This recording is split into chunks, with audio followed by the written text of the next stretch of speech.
know that it is deeply unpopular. They know that it hurts working families from Utah, but they know that they are not there to serve the working class. They are there to serve themselves and the billionaires who paid them. No one's even joining that, dude. Call from. Hello. Hello. What's up? All right. So I guess if I call, I can't watch at the same time, huh? Yeah, it'll be annoying. I don't want to hear myself once, let alone twice, dude. It'll echo. Okay, gotcha. So yeah, I guess my question is like, what is the answer if our leader is doing everything wrong?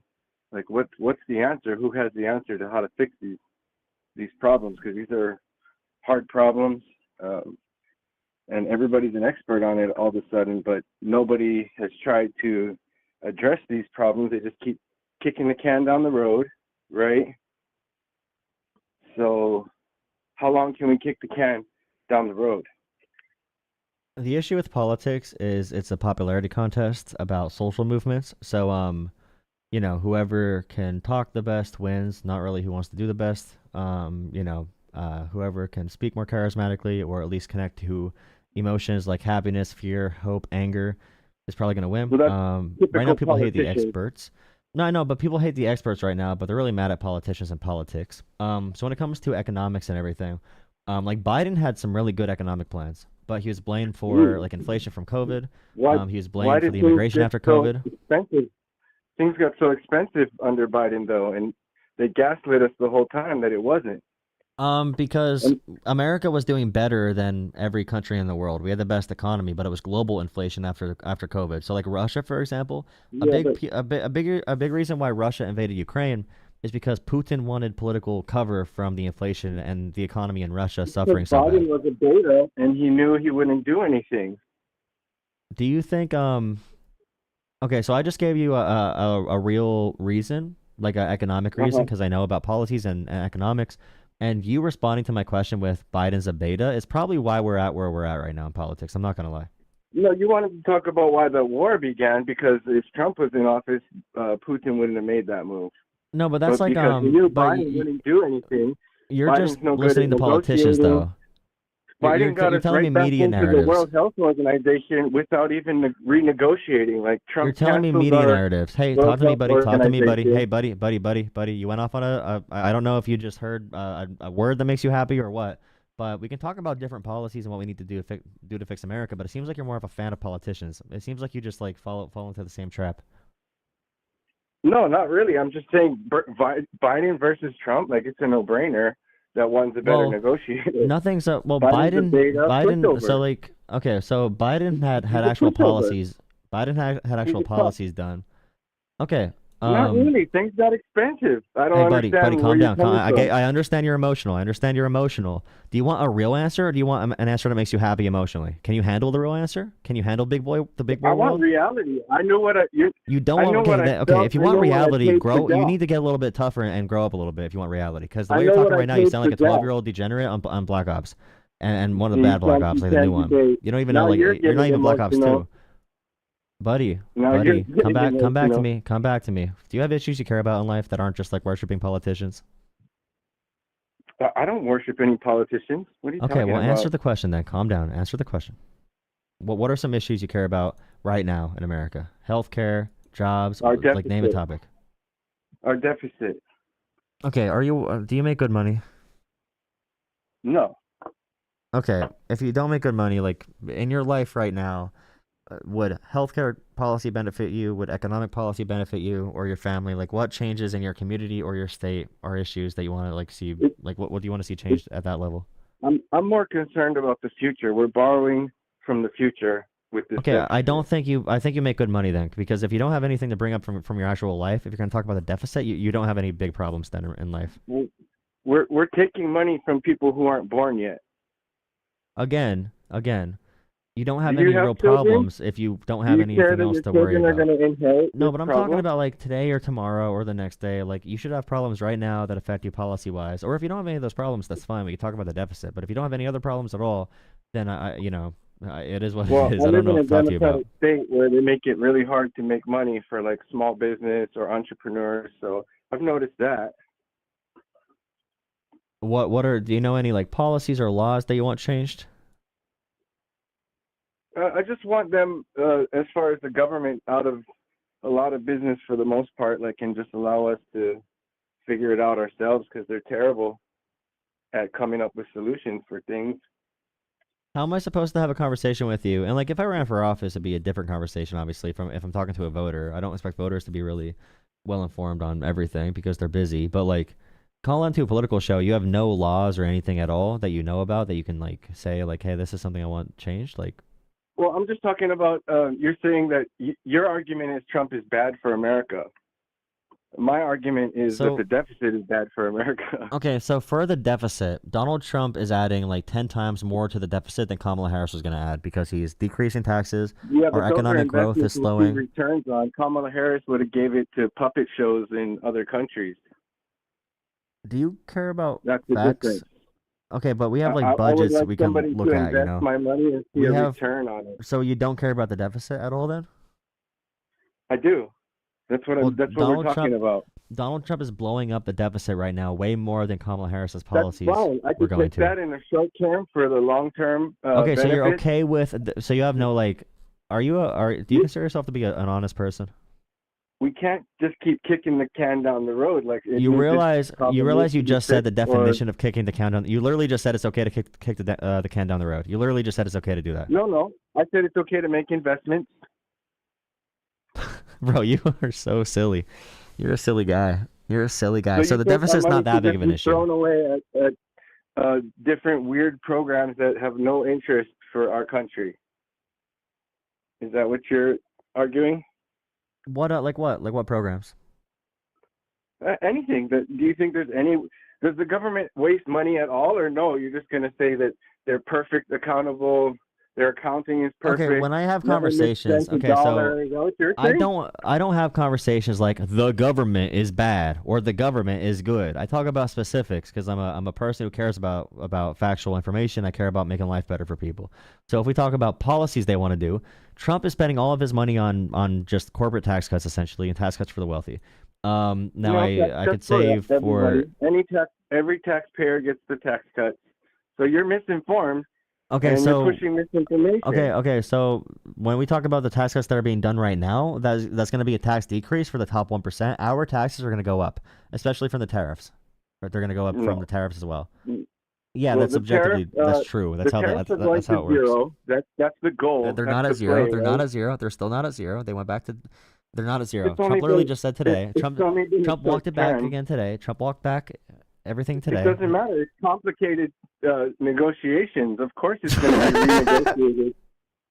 What are you talking about? You just take people's words for things. Back and forth. It's called negotiation with big deals and big business. You sound okay. I could tell you have no experience doing any of this because that's not how any of this stuff goes. I don't understand what you're talking about. They're just taxing the American people for no reason. Negotiations take years to develop. It's not like, oh, we're going to do a reality TV show vote off of which country is going to give us the best deal on tariffs. That's not how anything works in the world at all. Like, So other countries tariffing us is good, but us tariffing them is not. I want you to know that you sound like an absolute robot that's repeating talking points back to me. You're not engaging in the conversation at all, and I think you should look in the mirror and feel bad about yourself because of it. You're telling me. You're saying Trump tariffs are no good, but other countries' tariffs are okay. I never said anything about this at all. I said it's not good to tax the American people. But I'm no, here. I said he's raising our taxes. I never talked about tariffs. You're the one that needs to prove that your reality exists because I'm in reality. You're in delusion land. I don't need to just say I'm in reality. I'm giving you points to show that I am in reality. So I want you to feel bad about yourself tonight. Only because I want you to be better. I feel like I'm a father to people like you. I'm a father to you because you need to understand this stuff. You need some more personal responsibility. You're a beta cuck. You can't argue. Can you calm down? I'm not arguing with you, really. I'm just trying to spread facts so people that do care about their communities can make better decisions to help it. Because you don't have that many problems because the deficit's going to increase. That's the only thing you said you care about. So yeah, I don't know what you really. Well, I'm just saying that's one of the big issues right now that like this guy's trying to fix and nobody else could fix, and nobody else. When you say this guy's trying to fix it, you realize that his budget's So the budgets for this are all. Hey, calm down, calm down, calm down. Hey, baby girl, baby girl.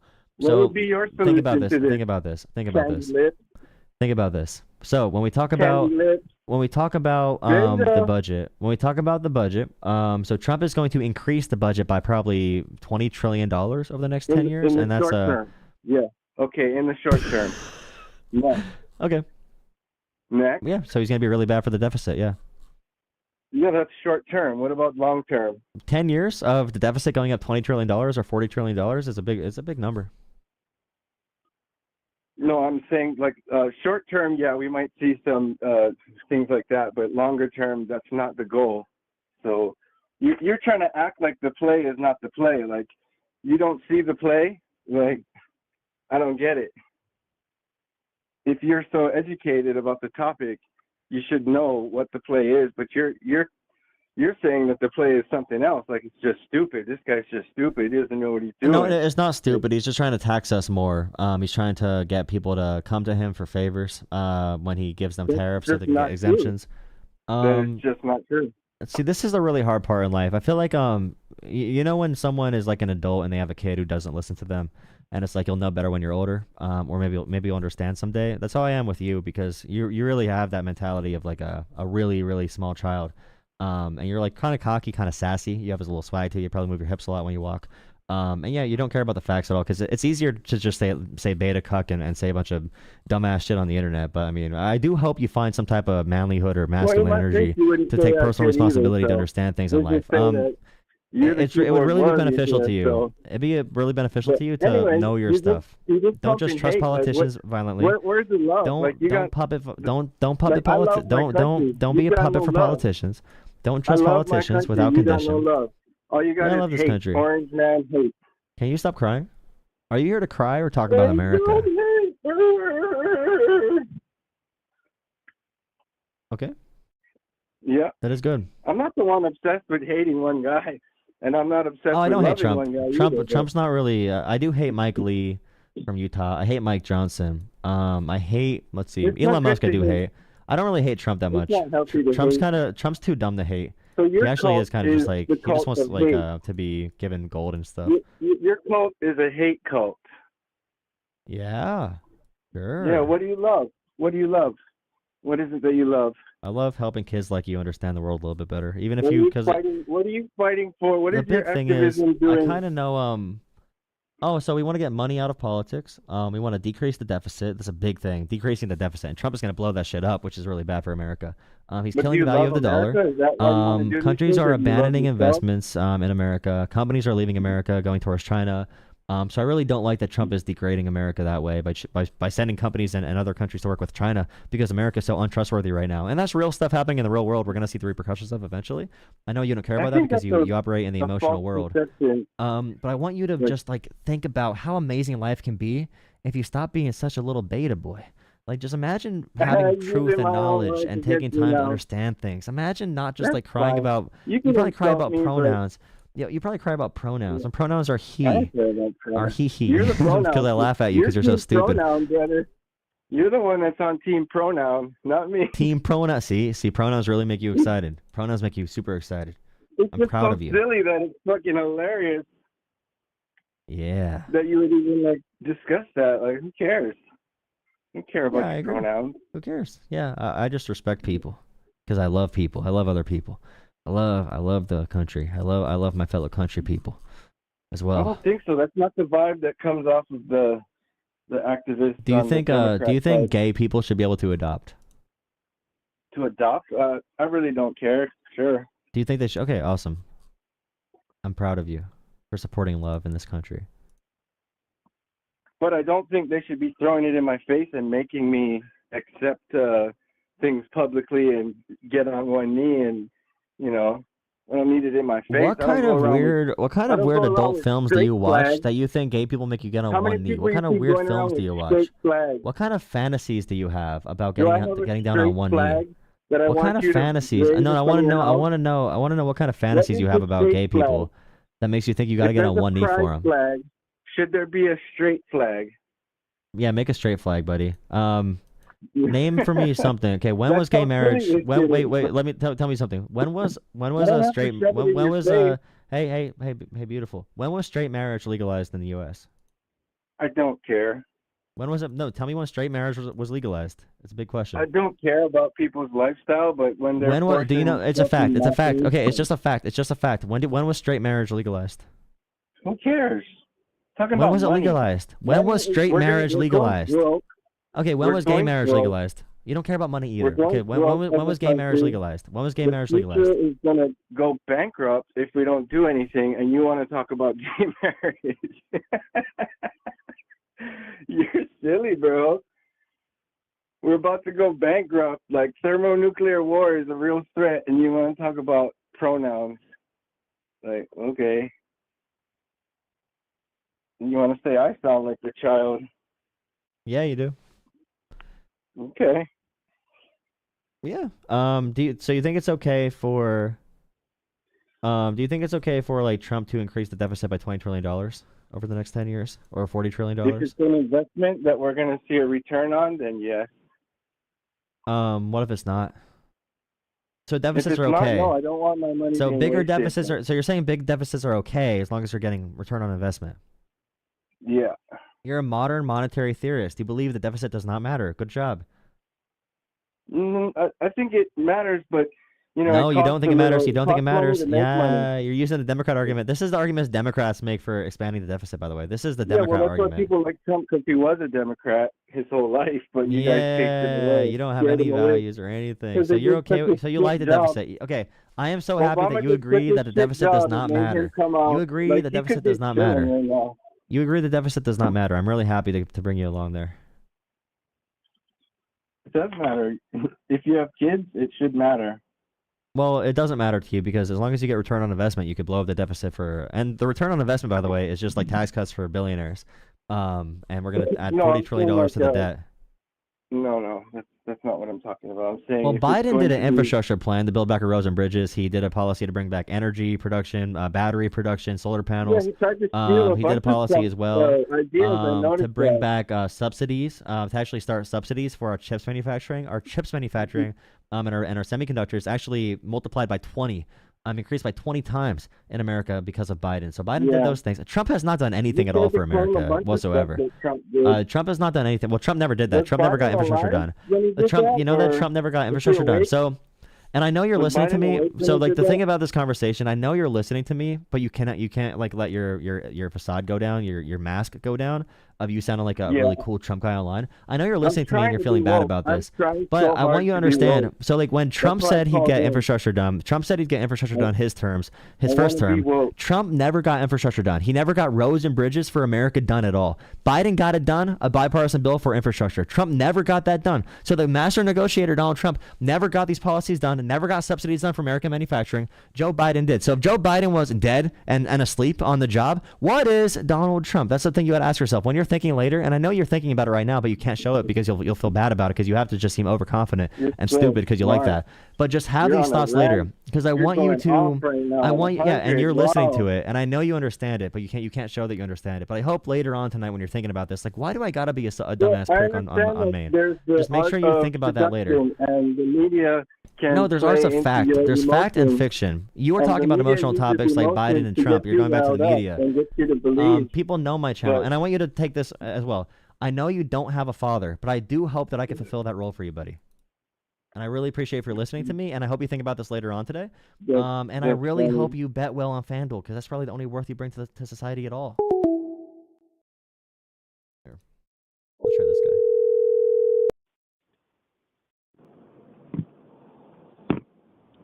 Hi, this is the YouTube show guy. What's up? Hello? What's up, man? What's going on? Nothing much. What about that Hyundai plant that they're putting in Louisiana? He didn't do anything for that? No, that was gonna happen regardless. They had plans to announce that before any tariffs happened. And I can tell you why. As well? Yeah, I can tell you why it can't be a result of the tariffs if you want. I'm saying the steel mill as well, though, right? Yeah, I could tell you why the tariffs would not affect anything. For example, if you want me to explain the policy, I can. Yeah, I want. Also, can you explain a future without hydrocarbons? So when it comes to like Donald Trump's policies with like companies coming back, so companies make 5 to 10 year plans. Okay, they make 5 year investments, 10 year investments to move factories, to move supply chains. Factories take around 3 to 5 years, maybe a little bit more. Supply chains take 5 to 10 years. So let's say it's a 5 to 10 year process. Trump is changing tariffs every single day. If a president can just do that, companies are not going to make investments if Trump's going to increase tariffs to 100%, 200%, 10%. Because if Trump's gone, the tariffs disappear. We need like Congress to pass a law. Any plans that are announced right now are a result of that company just doing investments they were going to make in America already. And we do have a lot of car companies and stuff producing in America. But number one, the tariffs can't work for that reason because companies are not going to make long-term investments, investments based on the emotions of our president, because it really is just his emotions that day that changes it. But also, if we produce cars in North America, that's why you have the USMCA that Trump negotiated that he hates now apparently, our trade deal. You might have like, let's say, 1 stop in Canada, 2 stops in Mexico. You'll have 7 total stops for a supply chain to build a vehicle. But the high level manufacturing stops will be in America. So we do have car companies for that, and that's the plant Hyundai's building. It still is part of a supply chain that goes in Canada and Mexico, but there are more stops being built in America, but they're already in America. But the entire supply chain will not be in America. That was already planned. Okay, and a future without hydrocarbons. You see that as a reality? I don't know enough about hydrocarbon science to be honest to comment on that. Okay. I was just saying because I don't see a world without oil. I think we could have significant reductions, but I don't think it'll be like eliminated completely ever. But when it comes to our consumption right now, we consume probably too much of it for like we spend a lot of money on oil and we burn a lot of oil to move like back massagers and hand massagers from China to send that to America, and that's probably not a good use of resources in my opinion. What about anhydrous ammonia? I told you I don't know all these big words. I'm not some gay liberal. They use natural gas and fertilizer. Okay, well use the word fertilizer. I don't know the big ass words. It's fertilizer. It's okay. Nitrogen. There you go. I know fertilizer. Yeah, but that's what percent of total? I'd probably say the emissions from the shipping is probably the biggest thing right now globally that we could reduce if we move to. In general, the reason they're making electric cars is because we're moving more to solar panels and wind when new technology comes out. But by like 2030, solar panels, right?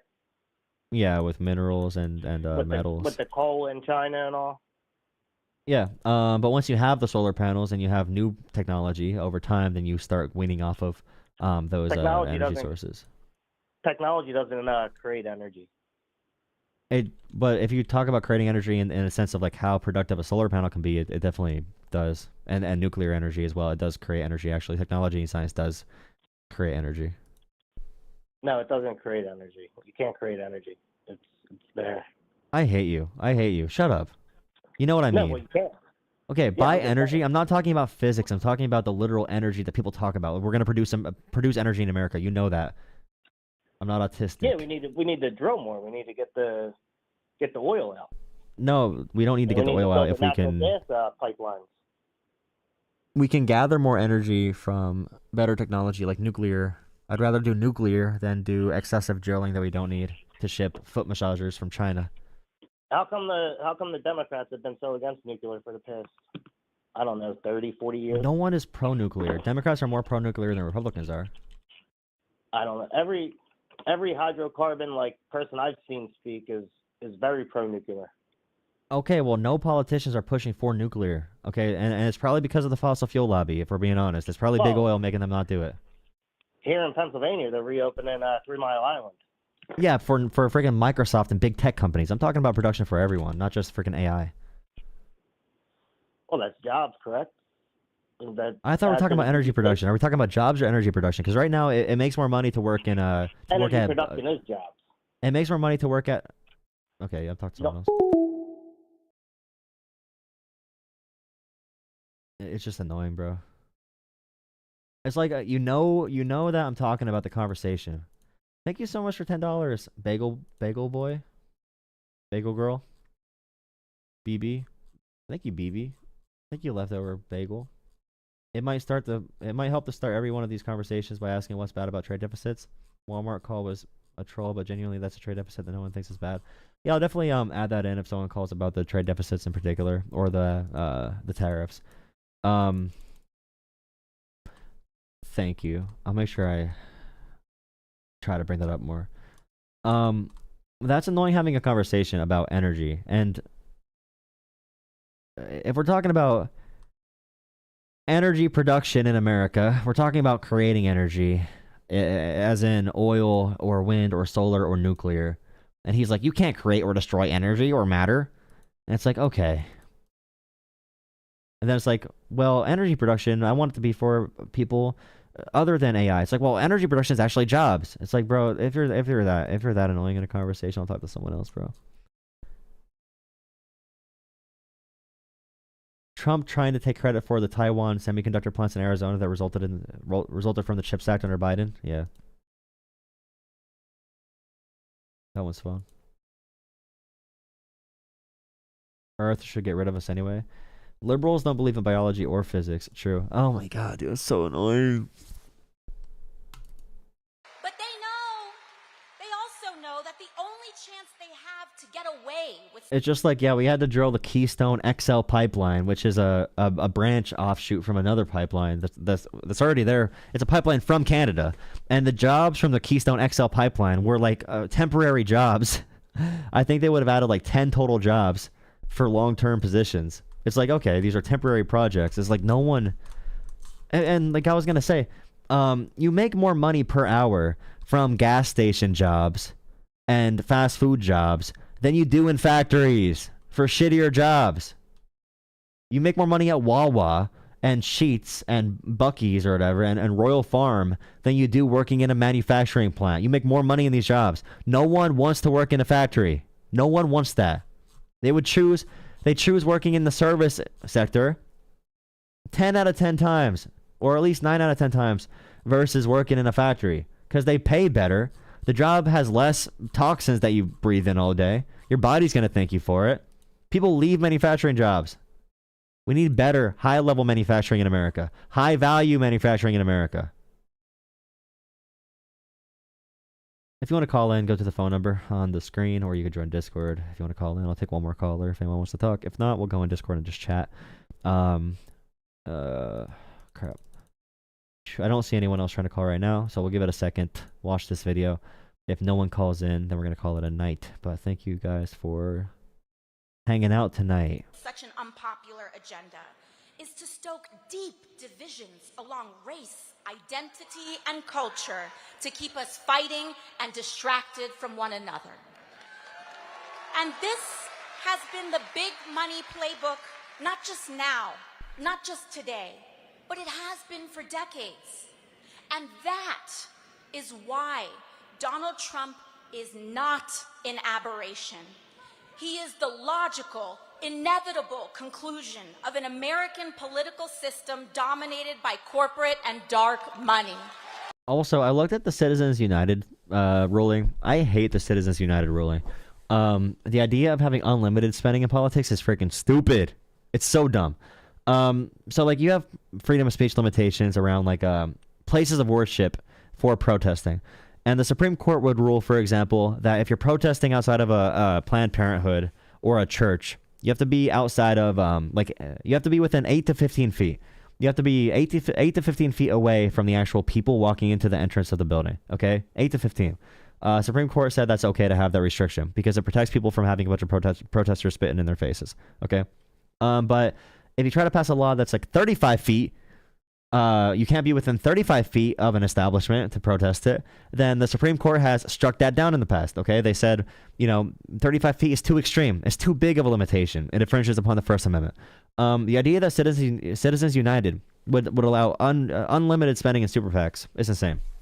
If we can set standards on, 8 to 15 feet away from the entrance of a building is okay, but 35 feet is too much. We can also set limits to how much speech through your money would be too much in politics. It's such a dumb ruling. There should be some type of standard for it, but you probably need new cases and new laws for the Supreme Court to test it again.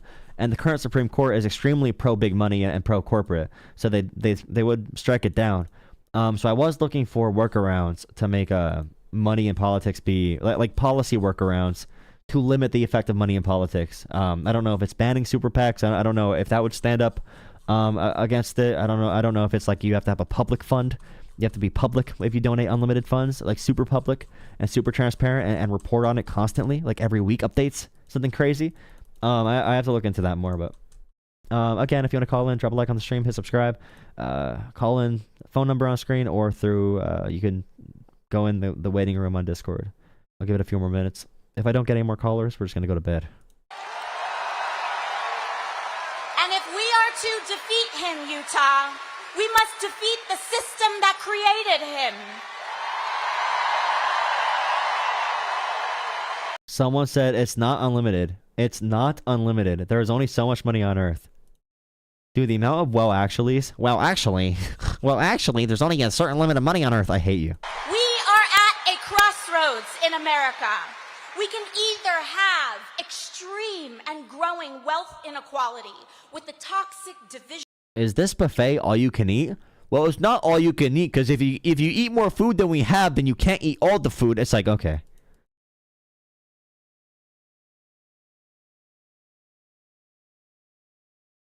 You can't eat all the food. There's only a limited number of foods. I hate you.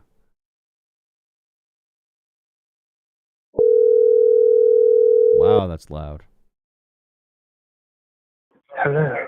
Hi, this is the politics stream. Hello. Hey, turn that down, Jack. Sorry about that. No worries. Hey. What's up? What do you want to chat about? Give me 1 second. Oh, no, it said something about Trump wants to destroy America. Call me. Sure. What kind of a stupid-ass statement is that to make? I don't know. All right, so picture this. You're filthy rich. You have everything you could want, and instead of going out and just golfing and, like, going out in your yacht or whatever you do, because you're a billionaire, you decide to put your life on the line, get shot at, be put in courtroom all day, fight everybody, deal with the worst people in the world, which are politicians, in order to try to make America a better place. How does that make sense? Well, Trump got sued over 4,000. Trump got sued over 4,000 times as a businessman. I could get sued over 4,000 times, so it doesn't mean it's legitimate. Anybody, I could sue you tomorrow. Okay, well, there were legitimate cases, including the racial discrimination case, and I could probably look up a few others. But like, if you want to write a fan fiction about a politician, you can. But I don't write fan fictions. I talk about policy. Gotcha. So Trump hates America. What else besides the fact that he's been sued? I don't think he cares that much about America. I think he just wants power, and adoration and attention. Like the tariffs are hurting America on the global stage. Countries are turning towards China, more so. Trump is raising taxes on the American people through tariffs, working class people mostly, while cutting taxes for the ultra wealthy. He made corruption more illegal, that kind of stuff. He has no healthcare plan too. Like that's all bad stuff to me. Coming in with no healthcare plan shows you don't care about people's healthcare as president. Gotcha.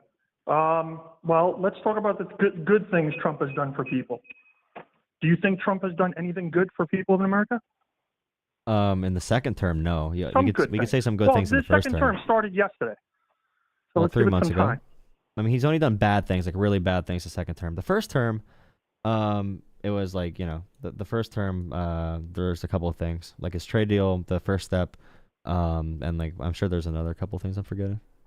There was probably more than a couple of things. Obviously, there was more than a couple of things. Well, I can't remember everything.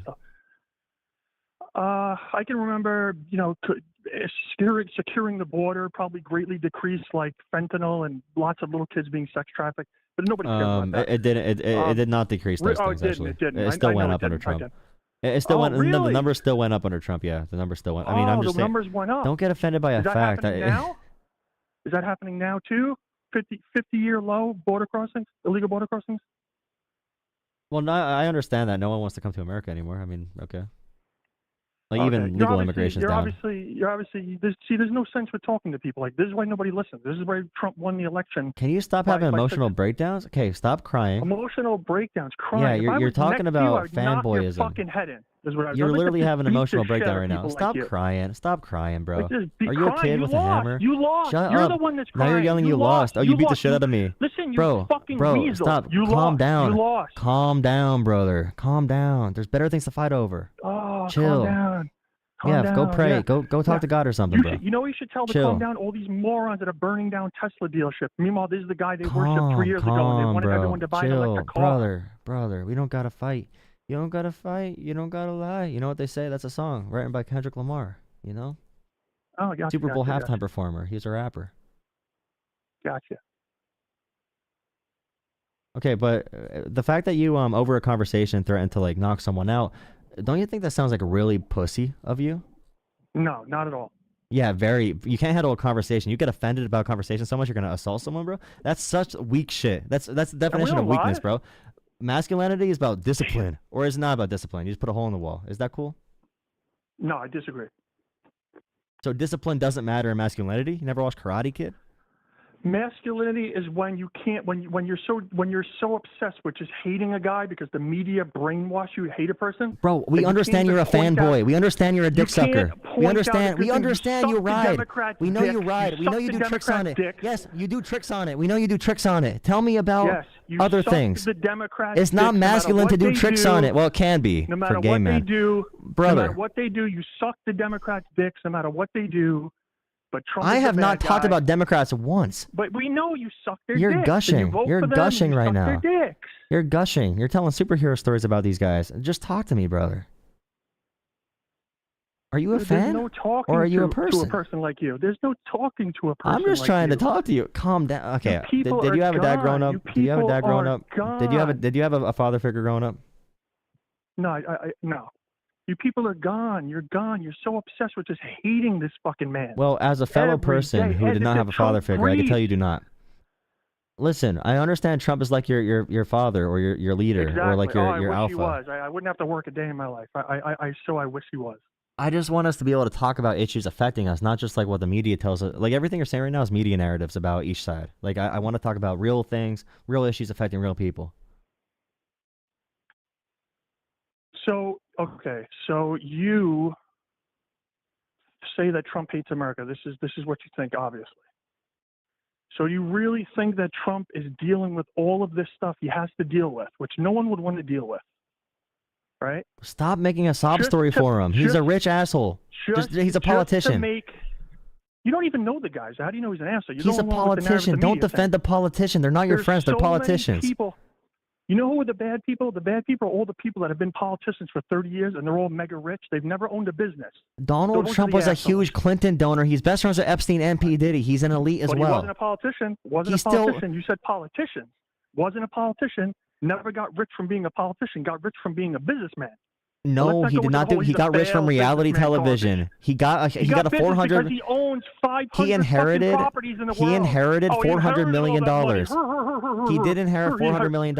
I don't think facts should offend you like this, brother. Facts should not offend you like this. Yeah, because you don't believe in facts. You're getting emotional. You're the most emotional person I've talked to in my entire YouTube channel's history, by the way. Most emotional person. And I've talked to really angry people. Yeah, stop talking, you fucking idiot. So everybody who inherits 400 million.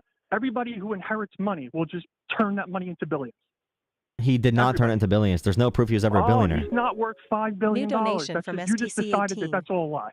He hid his financials for a reason, bro. He never showed his financials. We have zero proof that he's a billionaire, like actually. Oh, so when Rachel Maddow had got a copy of his, back in 2005, got a copy of his 2005 tax return, and it revealed in that 1 year he made $125 million and paid $36 million in taxes. That doesn't show that he's a millionaire. You trust Rachel Maddow now? Oh, here we go. Here we go. See, this is why I won't have a conversation with you, because you have TDS. You're gone, You're you gone. Trust Rachel Maddow? You can't even admit that the guy's rich. I'm just saying there's no proof. He made that money from reality television, by the way. He made that money from reality TV that year. Yes, he did. How was he so rich before? How is he so rich long before? He inherited $400 million. You can make money making $400 million. Yeah, when you inherit $400 million, you can make money. And you're talking about masculinity with me. Meanwhile, you're so obsessed you can't even admit reality. Bro, you threatened to fight someone over the phone because I criticized a politician. You don't fight for politicians this hard. They don't care about you. Either side. They don't. I mean, there's some politicians that might, if they're from the working class and they really care. But like, these are still tools for us. Bernie Sanders, yeah. Yeah. The millionaire Bernie Sanders. Yeah. Here we go. Listen, let me ask you a question. Do you think being a millionaire is bad? Other politicians? Is being a millionaire is bad? All right. Do you criticize all these millionaires that criticize other millionaires? I think it's fine to be a millionaire. If you're a millionaire, why are you criticizing other millionaires? Okay, well, Bernie Sanders wants to tax himself a lot. Isn't that good? He wants to tax himself a lot. That's fine. Sure. Okay. Okay. One thing I can Dude, guarantee you, wait. You just sounded like the most sassy ex-girlfriend ever. Sure. You have to stop being so feminine, bro. You have to stop. Sure. You realize you hear yourself? Do you hear yourself, bro? Sure. Look, I could slap yes, he's a millionaire. Fucking people around all at once. Calm down. You're probably like 5'7", bro. Chill. Okay. What matters right now? I know plenty of short people that would smack the shit out of you. So I don't know what you're talking about height. I don't care. I'm not. Why are you talking about fighting, bro? Bro, stop talking. Because this is what it's come down to. You people can't be fucking spoken to. You need to be beaten to. That's what it is. Now, are you as critical with all these other politicians as you are with Trump, or do you just think all the Democrats are just angels? No, I don't think they're angels. I don't love politicians like you do. Talk about some of these other people, just so everybody's like, oh, at least he's fair. Because Donald Trump right now is defying the Constitution openly and making corruption more illegal. You never said a bad thing about one fucking Democrat in your life. Really? You could really? Be like, oh, I used to criticize Obama. I do not like. Yeah, you know what? Actually, no. So I don't like that Kamala Harris is going to private fundraising events. I don't like that Hakeem Jeffries or Ruma Gallego, which is a senator and a House member, the House leader. I don't like that they're going to crypto balls with crypto billionaires, getting funding from them. I don't like that. I can name like 50 more Democrats I have a problem with. But right now, you just like adore Trump. I talk about Democrats all the time because I have principles. I have actual policies I want done in this country. You worship people. I don't. Oh, I worship people. Yeah, you have not said one thing that's factual. Because I have real policies that affect me and my neighbors that I care about. I'm not just saying like Trump is good. Can you imagine being rich and like taking away to sacrifice his life for us so he could help like, bro? You sound like you're longing for like someone that you're in love with. No. You said Trump hates America, and I said Trump would not give up his lifestyle, his fancy lifestyle, potentially, just going out and golfing every day, and he's a billionaire, so the guy can do whatever he wants, whenever he wants to do it, to deal with this nonsense. I would say that doesn't describe someone who hates America. I don't think he's dealing with it. I don't think he's doing this to hate because he hates the country. When Hitler got into politics, do you think he loved Germany? Do I think he loved Germany? Yeah. All right, explain. Why would he love Germany when Hillary got into politics? Who are you talking about? Hitler, Adolf Hitler. Hitler took a break. Why are we talking about Hitler? Because Hitler took a break from his life. He took a break from his amazing life to get into politics to be criticized by people. Why did Hitler do that? He took a break. He took a break. No, I'm not comparing Trump to Hitler. I'm talking about just okay. Okay. How about Joseph Stalin or Benito Mussolini or Osama bin Laden? They had lives. They could have been peaceful. Like Osama bin Laden got assassinated for what he did in 9/11. Why did he do that? Because these are sick people with a sick ideology that just want to kill people. But why did they want power? Why did they want power, though? Why do they want power? They have money. They can be leaders. I have nothing to do with power. These are just sick people that had a goal, a sick goal of just destroying and killing people. Do you think it has nothing to do with power? Do you think that it's weird to think that a billionaire or someone with a lot of money or power would want more money or power? Yes and no. I don't think Donald Trump is doing this for money because he's probably making a lot more money not doing this. No, to hell no, bro. The crypto, he literally has a crypto coin. He has a crypto scam. Yeah, I care about America. I care about the Constitution. I care about money and politics. Yeah, I give a shit about this. I'm sorry that you get emotional over me just knowing stuff about you. You want to threaten to beat the shit out of me. When it comes to actually build shit, you don't want to be there. You don't want to be there organizing or having any policies change to get money out of politics. You just want to threaten to beat up people over the freaking internet because you have nothing to stand on. I give a shit that the president is making money, scamming his followers, and also getting money from foreign leaders through a cryptocurrency. I do give a shit about that. If you care about Nancy Pelosi's money in politics, I care about Nancy Pelosi's stock trading. You should care about Donald Trump's insider trading. Well, until I see proof that Donald Trump is making money from insider trading, you wouldn't believe it. You wouldn't believe it. You wouldn't believe it. Oh, but they're not prosecuting him for it. That's pretty. You wouldn't believe it. You wouldn't. You don't. Okay, they prosecuted him for the felony crimes that he did commit. You probably say he commit no felonies. You probably think that was all a sham too. You're speculating on what things that he's doing. Okay, do you think he did? Do you think he did 34 felonies to be convicted of? Do you think he did that? I think I would say yes, that he probably broke some laws, but we know lawyers came out and said that those were very petty laws that normally wouldn't be prosecuted. And why weren't these other politicians charged? Why weren't all these other politicians charged and put in front? Everybody knows. Listen, everybody knows that whole thing was just to try to hurt his chances of winning. And you know what the funny thing is? It helped him to win. Everything that the dumbass Democrats do, they're dumb. Everything that they did to Trump helped him win. Everything they did, it backfired and helped him win. If they would have just not prosecuted him, not trying to kill him. Politicians do get prosecuted. Like Eric Adams was getting prosecuted. Trump helped Eric Adams, a Democratic mayor, get free. It's still a very high-profile politician. Like this is still a big deal. New York City has a bigger GDP than most countries. I'm talking about politicians get charged for this stuff all the time. But he did commit financial crimes. He did pay off a porn star with campaign funds. He did pay money to pay people off to hide that fact and to cover up financial. Yeah, it is because he paid people he used campaign funds illegally and then he hid it. He paid someone to hide those campaign funds to try and hide them because he knew it was illegal, so he paid for someone to hide it. That all is very illegal. That's very corrupt. Yeah, it is. Like it still is. You could say it doesn't matter that he's being corrupt for you, but it still is corrupt. It's still. I think politicians should still be held accountable for that if they do that. Oh, all right. So how about the old ugly disgusting chick that came out and said like 30 years ago that he sexually assaulted her in a closet or something? There was no witnesses, no nothing. There was nothing. There was no evidence whatsoever. Nothing. It was just a claim that she made that happened like 20 years ago, 25 years ago. And of course, he was never actually held liable for rape or sexual assault. He was held, there was like a civil ruling against him and he had to pay he was charged with having to pay like $83 million, which is never going to get paid. But he had to pay like $80 million. Is that fair for him? Even there was no witnesses, no evidence that ever happened. Is it fair for him? Well, he has bragged about grabbing women without consent. He went into the locker rooms of teenage girls getting changed. Well, it does matter when you say public comments like you want to grab women that don't want you to grab them. It does matter in cases like that. It definitely does. So wait a minute. So if I go around boasting, that I grab women's genitals, believe it or not, if you go around saying you grab women's genitals for fun and even if they don't let you, if you go into a case about rape, they're gonna say, you know what, this guy seems a little bit more rapey. Yeah, if you hang out with P. Diddy and Jeffrey Epstein, they're gonna say this guy seems a little bit more rapey. Yeah, that is a standard we hold in society. Hold on, I want to hear your logic. So if I go around saying that I kill people, right, and then somebody says, well, 30 years ago this guy tried to kill me. There was nobody around to see it. There was no witnesses. I have no evidence, but he did, and I'm found guilty, right?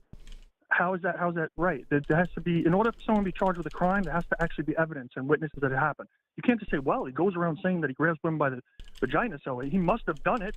He must have. We have no evidence and no witnesses, but we're going to take her word for it because Donald Trump. You know what that was? We hate Donald Trump. We're going to find him guilty so that it'll make him look bad and it'll hurt his chances of winning the election. Didn't work.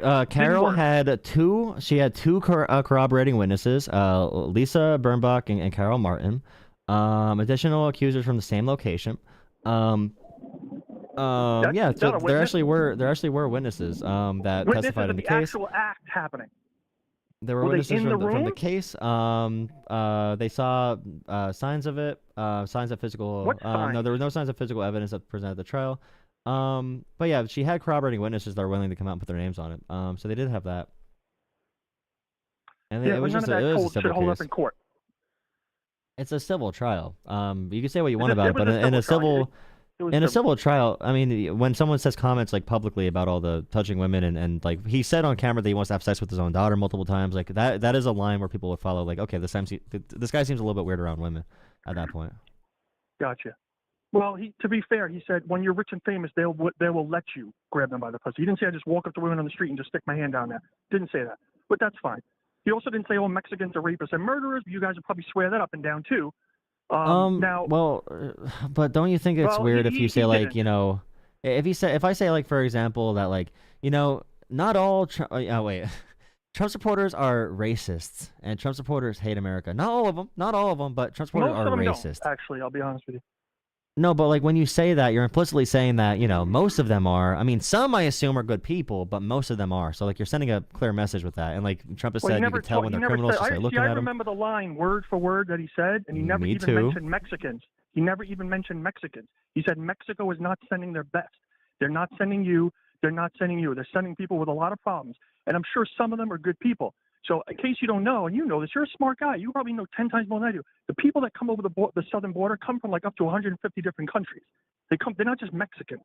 See, that's ignorant, dumbass people. Well, he does hate all immigrants, but like immigrants have a ridiculous statement. That's a ridiculous statement. Okay, when you say like immigrants, like some I assume are good people, like the vast majority, like immigrants have a lower crime rate, even including illegal immigrants. Immigrants have a lower violent crime rate and lower crime rate than American citizens. Illegally. We're talking about the people that break the law and come here illegally. Once you come over the border illegally, you are a criminal. The issue with that is right now they are deporting green card holders, they're deporting visa holders, they're deporting legal asylum seekers, they're deporting people who did come over illegally because of their speech, or they're sending people to gulags in El Salvador without due process. So they are infringing upon these rights. Process? You're here illegally. Okay. What due process? If you break the law, that's it. You're gone. There's no due process. If someone's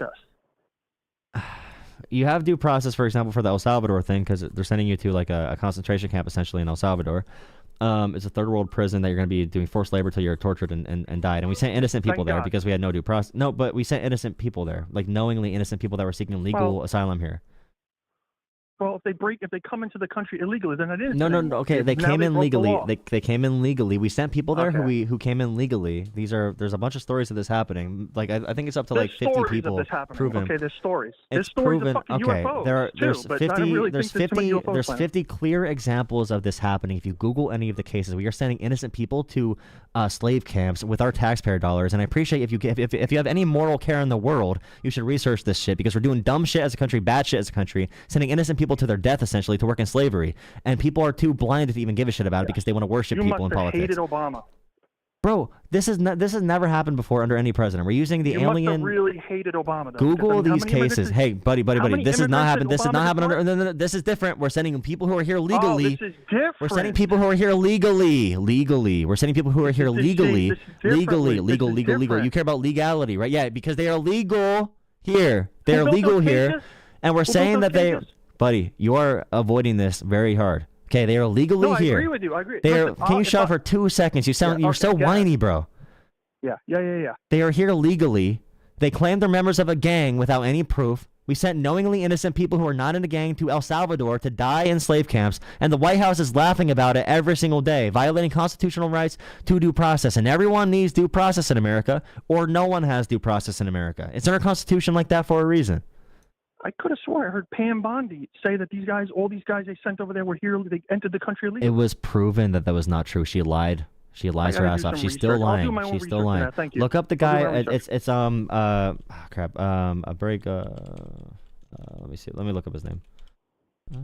Hey, would you agree? Would you agree with me that there is a media bias against Trump, a large media bias against Trump, or the media is fair? It's rightfully biased against Trump. I don't watch Fox News. It's rightfully biased against Trump. It's hugely biased against Trump, and that's why a lot of people like me it's rightfully biased against Trump. Are so fucking pissed off. Because let me tell you something. Yeah, because you believe fake shit. You believe lies. You believe lies. I'm not even a Republican. Yeah, like the media is telling the truth. If the media was fair and they just criticized everybody, or they treated everybody the same, and I'm talking about all the presidents, all the politicians, people wouldn't be that upset. But do you think Trump? Treated hugely unfairly. Unfairly. When Trump pardons the January 6th people who beat up cops, like, you think it's unfair for the media to go against them for that? I know. I think some of those people, a lot of those people, should have been pardoned because a lot of them were just not doing anything. That's the line they taught you. That's the line Fox News taught you. Fox News taught you to say that. No, I give a shit about I give a shit about our law enforcement. I give a shit about our law enforcement. Whatever asshole told you to believe that, look up the cases. There are 0 people who were jailed when he gave those pardons. There were 0 people who were just there that day. 0 people from that list of pardons were just there doing nothing that day. I promise you, give me a name from the list. They did some dumb shit at the Capitol, or they were trying to harm someone, or they beat up a cop or something. None of the people that were still in prison were just there that day. No, what you just said right there is completely false. I have these discussions every day, and all of you people make yes, all of you people make this carve out for people that beat the shit out of cops because Trump told you to believe something. When these are people who did do shit, the people that were just there that day who got let in, they were not in prison anymore. If they went to jail, it was for a couple months. They were not still in jail. I know for a fact. I went through pretty much all these cases that Trump and he let go. Regardless, let's say that were true what you just said. I'm sorry I give a shit about law enforcement, but if what is true, if what you said is just true, why did Trump pardon the people that beat the shit out of cops with lead pipes? Why not go through the list and pick out the ones that beat the shit out of cops with lead pipes and poked out eyeballs and made them lose fingers and had permanent brain damage? Why not? Why still pardon them? I gotta look into it because I didn't hear about any of this stuff, and I did plenty of. Yeah, because the media you watch is biased. Because you were told that the media that's against Trump is biased. Yes, it is because you don't know basic facts about this shit, and you don't give a shit.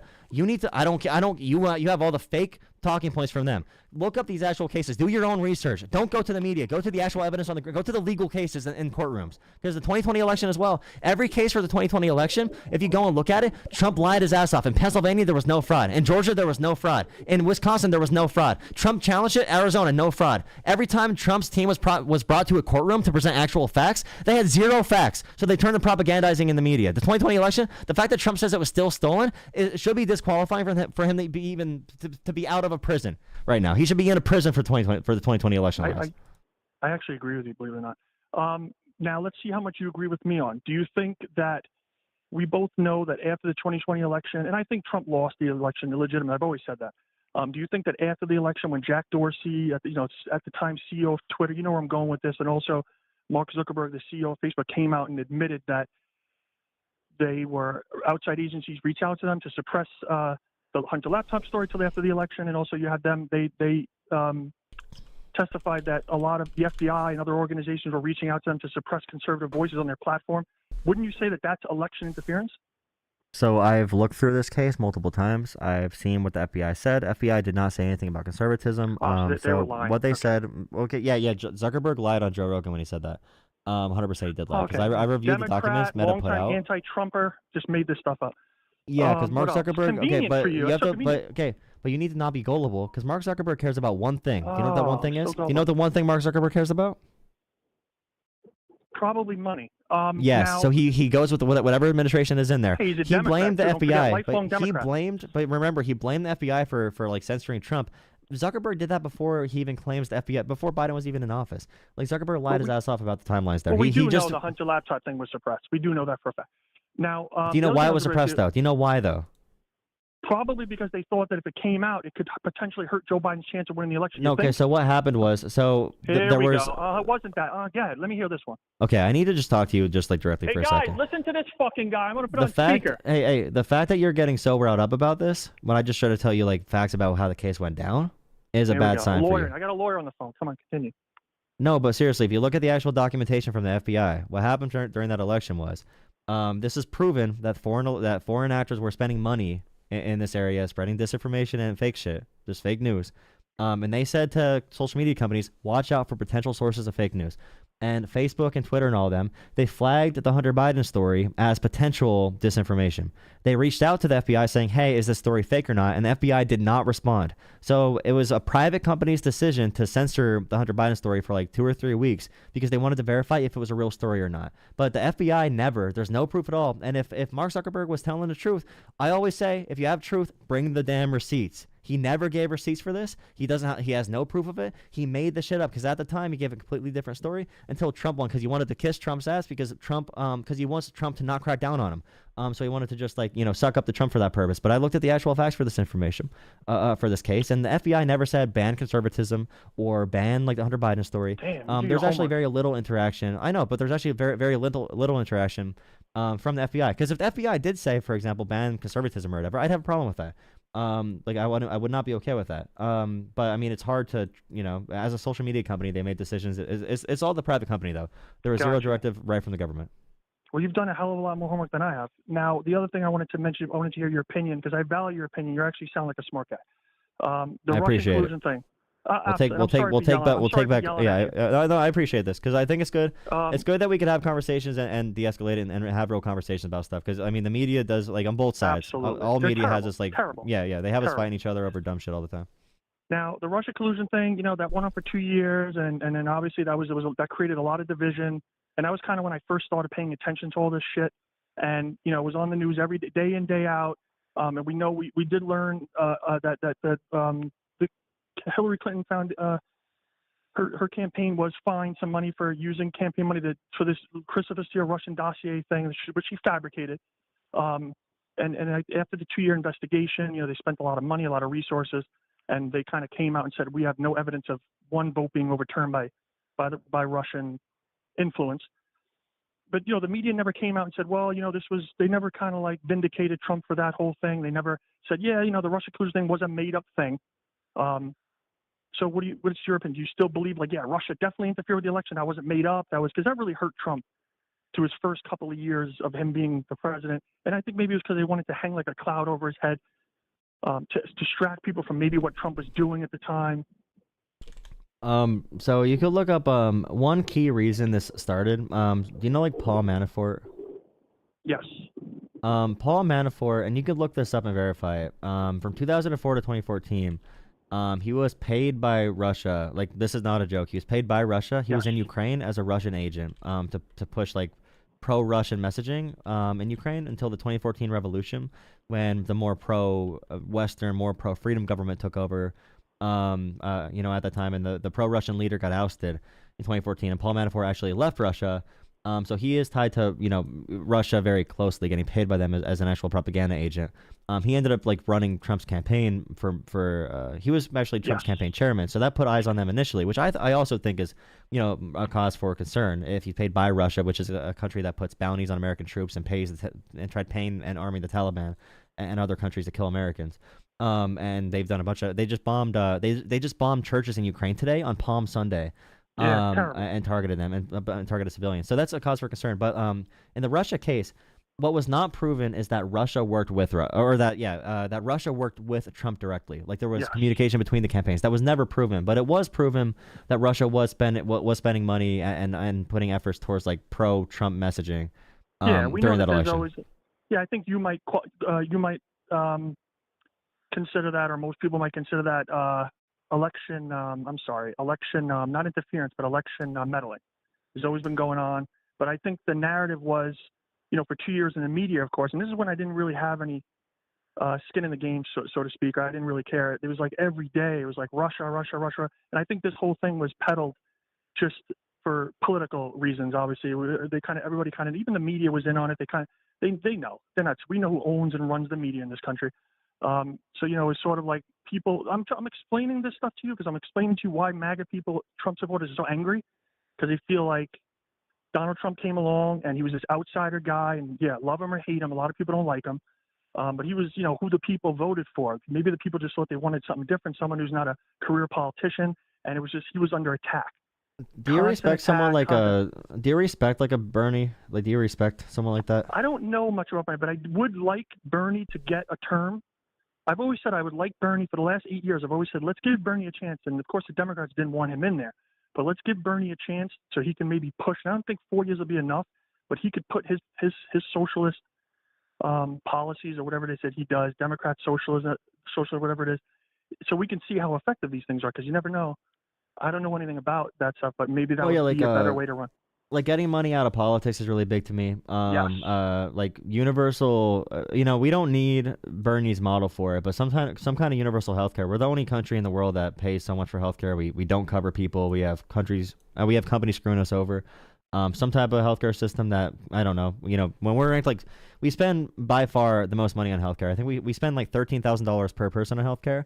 And we have like the 20th ranked healthcare system in the world. Canada spends like $7,000 per person. Like, we have so much money and wealth, but we get screwed over on healthcare and money in politics. And like, big companies like BlackRock, I think, should pay more in taxes, because they make money like manipulating our housing markets and manipulating our health insurance markets. Like, I think they should be taxed more.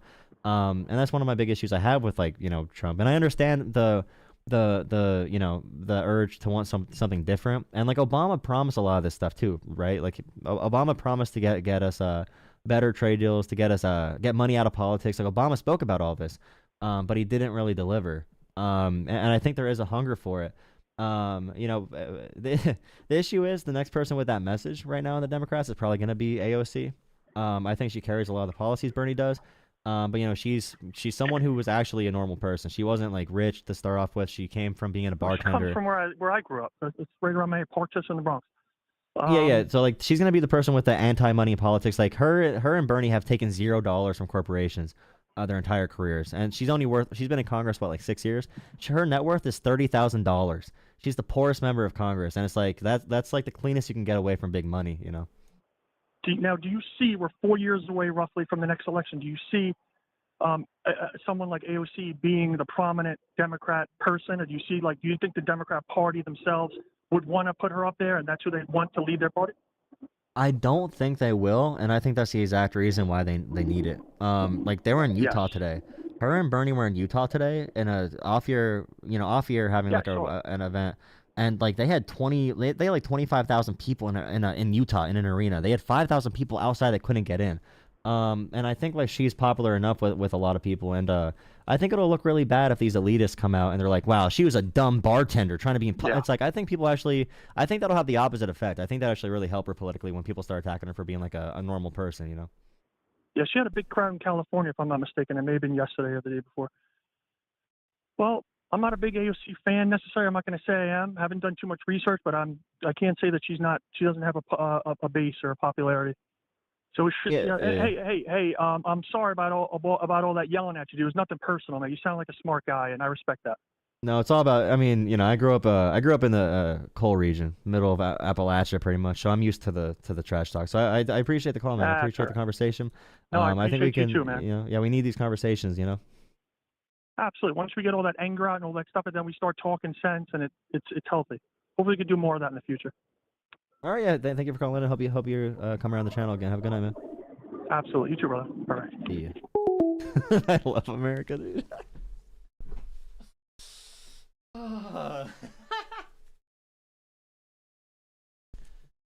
I don't know if the liberal mind can comprehend how much Bernie would have freaking won. I don't think they comprehend how popular Bernie would have been. I don't think they understand how popular AOC can be, because I don't think the consultants or focus groups can really capture what this means, because Trump is a liar, and if you give them a different narrative, a different future, if you're really advocating for the stuff Trump pretends to advocate for, you can blow this stuff out the water. You can blow them out. And I hope Democrats don't make the wrong decision here. And we need to make sure they don't. Because that conversation is so interesting. And it's, people have issues with politics, very similar ones, but different ways to tackle it. And people are busy. People work jobs. People have all this stuff to do. And like this guy threatened to beat me up. And at the end, he's like calling me. He's like, yeah, thanks for the conversation, brother. Sorry for all that talk earlier. And it's like, bro, we don't need to be like this. We don't need to be fighting each other. We don't need to have these divisions in society that seem to be permanent. You know, it doesn't need to be this way. We can all find a way to work on making this country better. That's what patriotism means. We're not nationalists. We're patriots. We care about making this country better. And conversations like that really just show you the full range of everything. And to keep your head in conversations. Okay, keep your head in conversations. I was saying some pretty nasty stuff to him at the beginning, and he was saying some stuff about me, about beating me up. But like, under that, like, I don't know. It's probably more of a, an even stronger reason why I should probably get involved in this at a deeper level, whether politically or running for something or something, because I don't know. I just know I know I have I have the ability to do this pretty well, and I think voices like mine are going to be needed. I appreciate all the support. I appreciate the support. I just saw some donations on Cash App as well, and one on SoFi from earlier, or coffee from earlier. Thank you, Rita, for $15. Hey, turn that down. Thank you. And how to say lore, LW. Thank you for going through the agony of talking to people. I wouldn't want it any other way. Thank you so much for the support and the donations, and thank you for the coffee earlier as well. Run for office. I feel a sense of I need to do something, and I just see people talk on the internet, and they just don't got they don't got that. I don't know. I see people running for office. They just don't got that. I see them. I see politicians on CNN, Democrats, who sound like absolute dog shit. Like, honestly, like they are not built for this. They're really not built for this in the same way.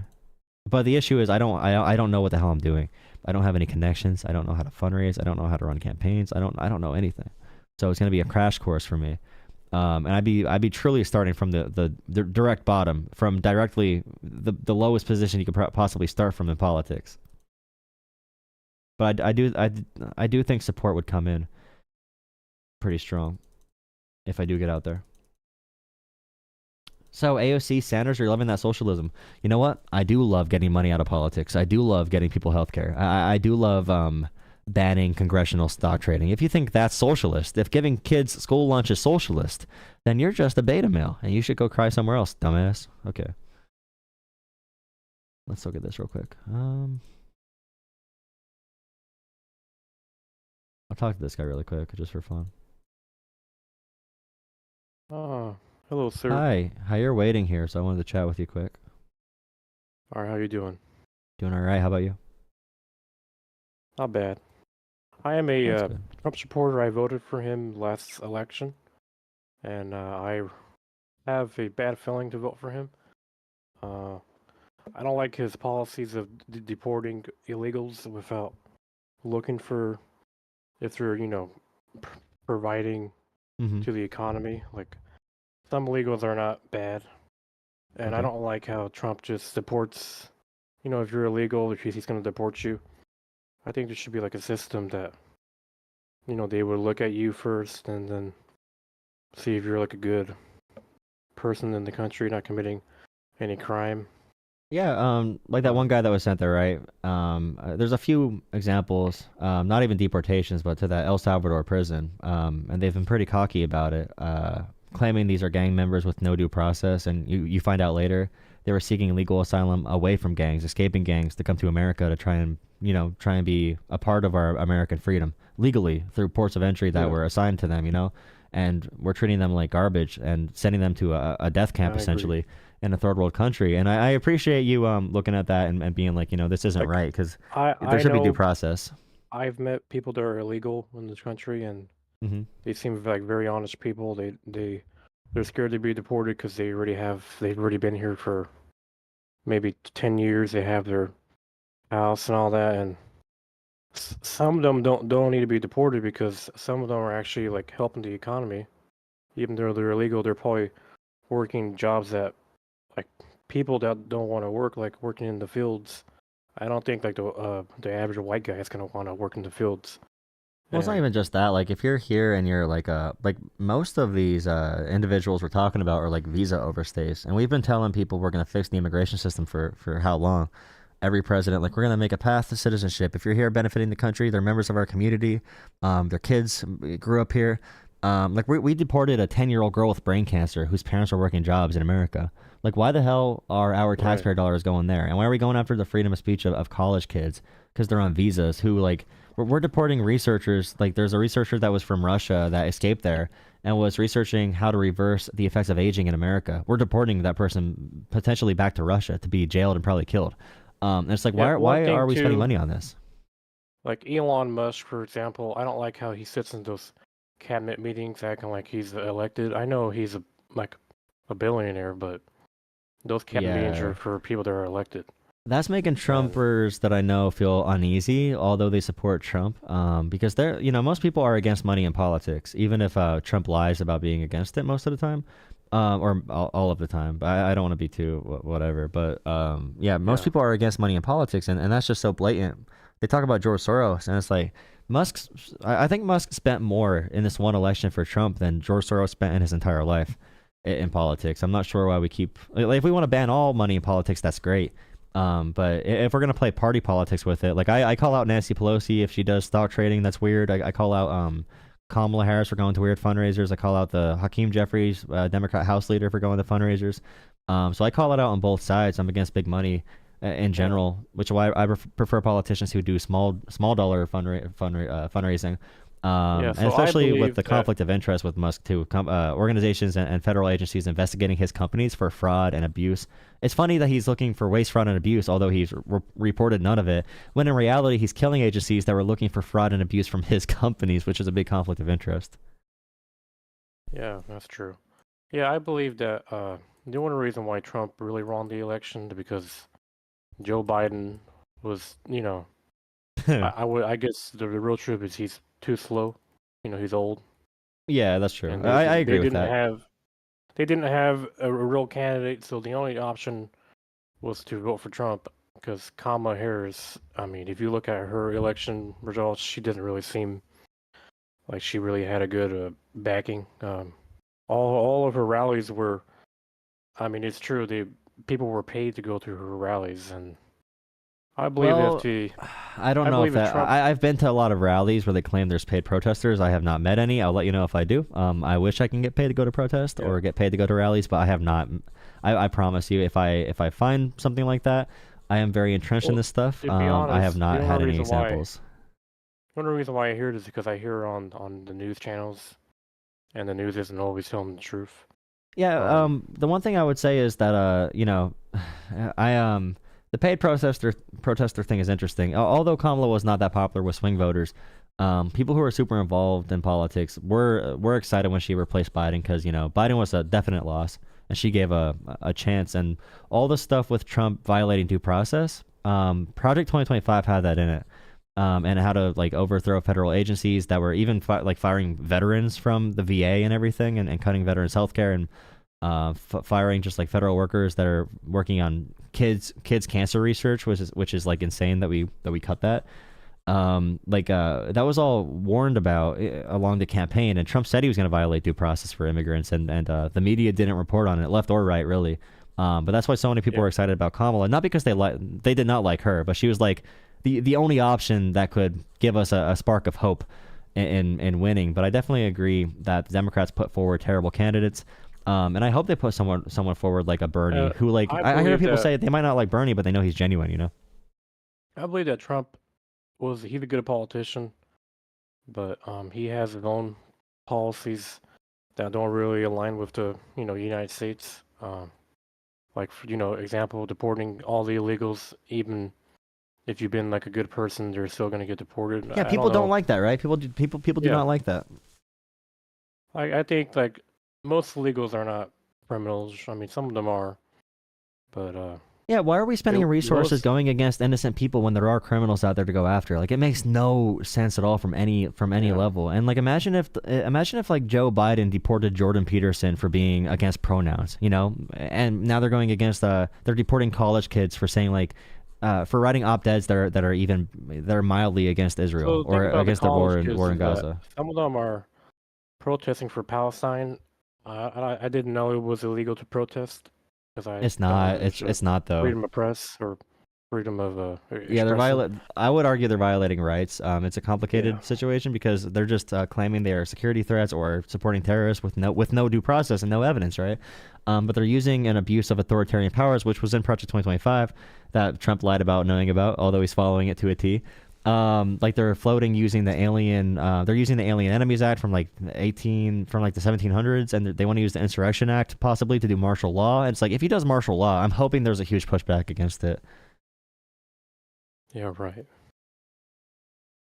Hope so. Is there when you the paid protester thing? I can verify if I ever see something like that, I'll definitely update it on my channel. So I hope you are able to stick around. The paid protesters is when the protests had ended, almost immediately everyone just left it was time to go home from work. But but when I go to a rock concert, when the concert's over, everyone goes home at the same exact time. It's just because the event's over, right? It could just be because the event ends. But what it seemed like is they were just there to get paid, be at the event, and then just pack but your when bags when there's buses, there's a lot of people who don't drive, especially in cities. There's not that much parking, so there will be busing that bring retirement communities to events. And I've seen these, and I've been a part of these, and I'm actually on the ground. Well, the problem is that why does Kamala Harris have to pay people to go to her rallies? If they support, a politician, why do they have to be paid or convinced to go to a rally? What I'm saying is they don't get paid. I'm just saying they don't get paid. Not all of them get paid, but there is proof that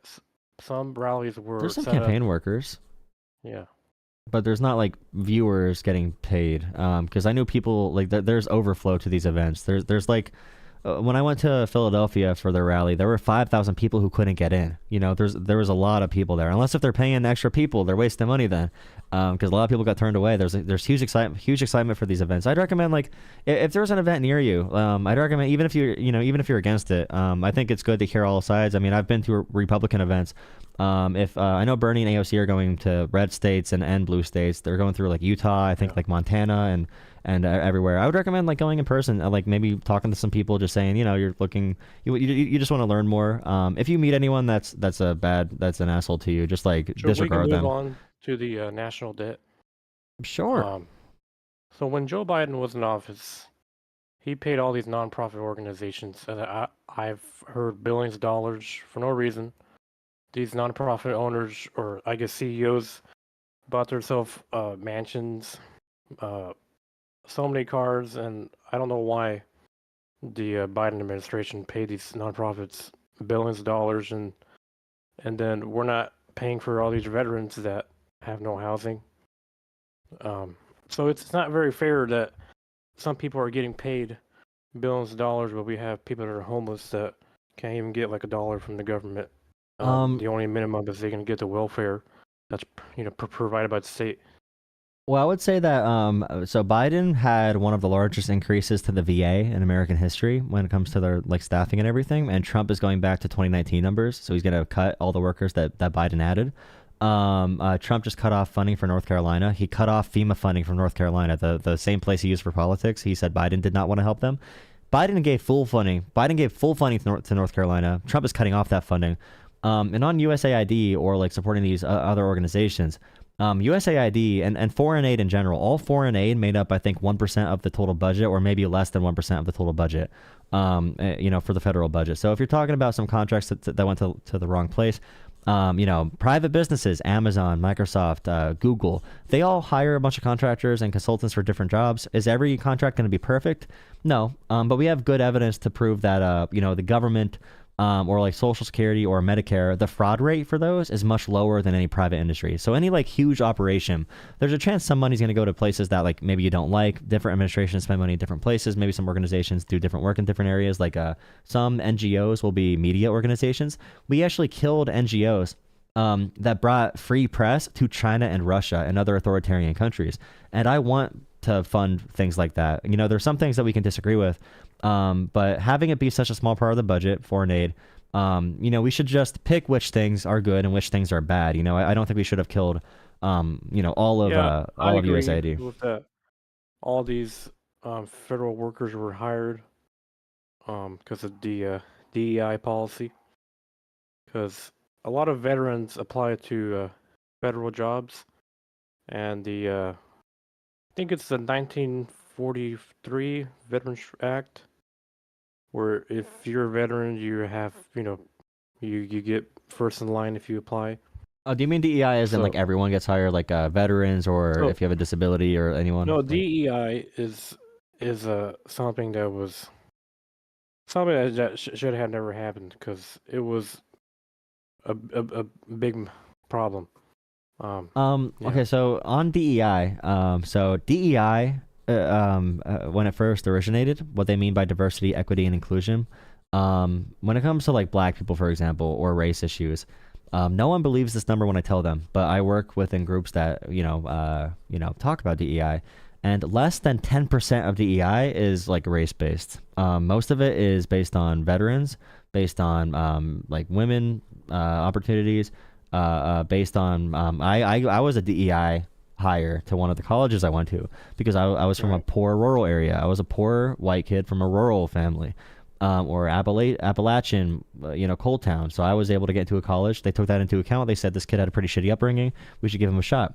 So DEI from the base level from federal law is like 1960s laws that say, for example, if you're hiring for a position, you need to give that job application to all races, all genders, everything. So what I just told you, the 1943 Veterans Act, so it gives veterans first in line for positions in the federal government, which the Biden administration refused to follow that act, and they would prefer to follow the DEI policy that was put in. Yeah, but Biden caused a big problem because you were hiring all these people that had disabilities. They were really incompetent. It just ruined the government.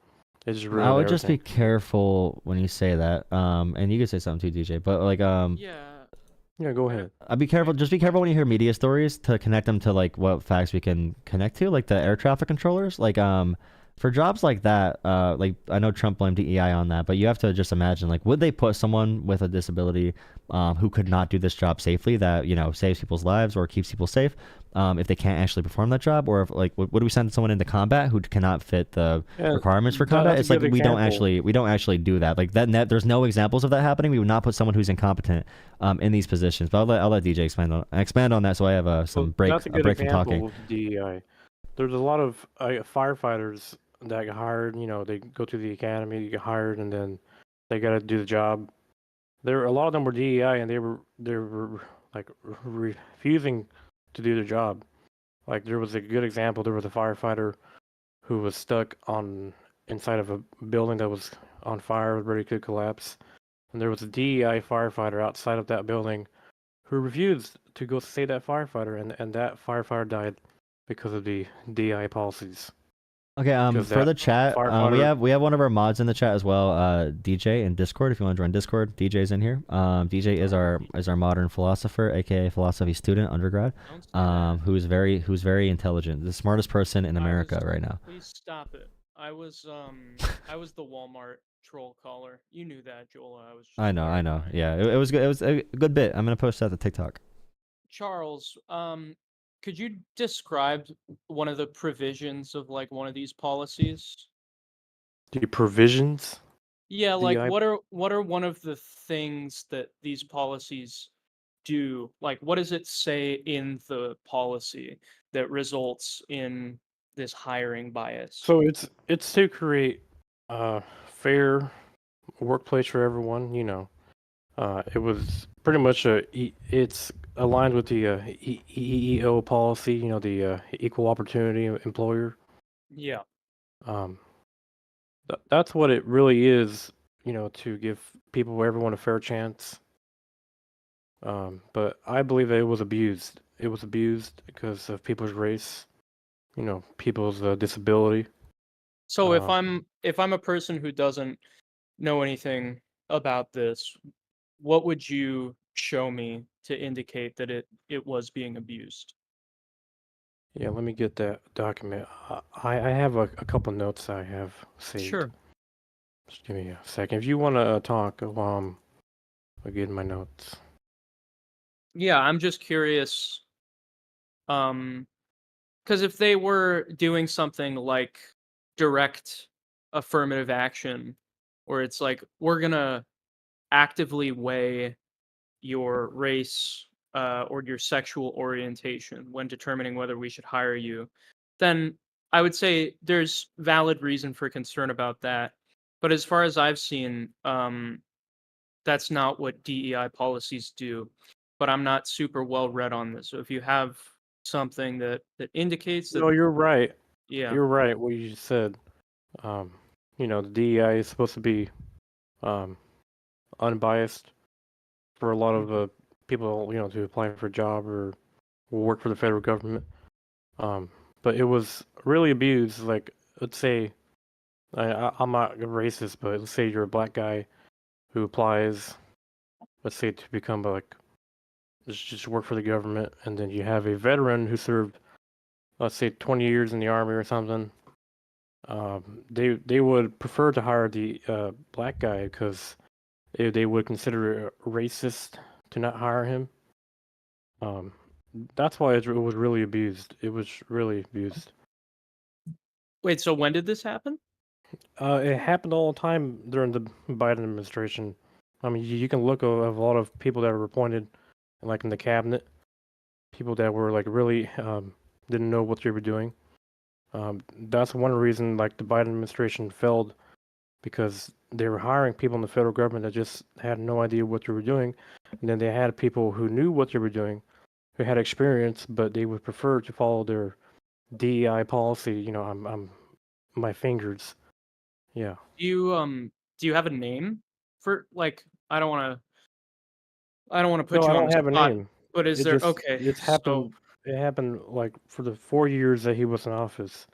This is why the economy collapsed. This is why the U.S. economy is in trillions of dollars in debt, because the Biden administration just refused to follow its acts. They refused to acknowledge that people had all these experiences and they would prefer to hire people So that just of it feels color. like there we're getting into specifics of a different topic, which is the economic policy, which we can get to in a second. I just want to clarify, like, usually if something's happening a bunch, like we'll have examples of it, and we'll have specific examples that we can point to.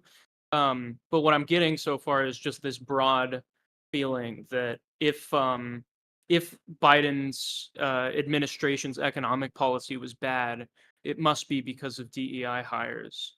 But that's kind of like, I kind of want to do like a scientific method kind of thing, like rather than just looking for a correlation. Like, look, there was more diversity, and also look, the economy was bad. Like, I would want to see something more than that, that there was actually someone underqualified or unqualified that was hired or appointed to the cabinet. Do you have any specific examples of that? Well, I do, but I don't really have a lot of time. Okay, But we can move on to another topic. Like sure. DD, I think is a long, a long Yeah. story. Yeah, we can talk about the economic policy if you want. You brought up that the Biden administration hurt the economy. Do I'm not. tariffs. What about tariffs and Walmart? Well, the tariffs, I don't think the tariffs are a really good idea. Okay. Trump and the president of China are going back and forth. I'm going to increase this tariff on you 125%. At the end of the day, the U.S. taxpayer is going to pay the tariff. I mean, the person that's going to import the goods they're not going to pay the tariff. They're going to make the taxpayer pay for it. It's a tax. It's a tax for us, right? It's We're going to be also, paying I the mean, tax. You were talking about how illegal immigrants often do the types of jobs that Americans don't want to do. The tariffs, the kinds of manufacturing jobs that we want to quote unquote bring back to America, that's more of the types of jobs that Americans like we would prefer not to do. Yeah, that's why they send all the jobs over to those China. They pay them like 40 cents an hour or something. I don't know how much you get paid over there. Yeah. Right. So, but as far as Biden's economic policy, I mean, what do you think? What's a policy or two that the Biden administration passed that you think hurt the economy between 2021 and? Well, the first thing is giving money to Ukraine. Because one thing is that Russia is not going to stop with this war with Ukraine. I mean, Russia has more manpower. They have more, guns, more artillery. Russia actually makes more artillery shells than we do in one day. They make so much artillery in one day that we just can't match how much they make. And we got Biden over here trying to stop Russia by providing billions to Ukraine, thinking that they're going to win the war eventually. And then you can see now Trump is in office. He cut all the funding to Ukraine that wasn't needed, because I don't know why the U.S. is again putting their nose into war in Europe.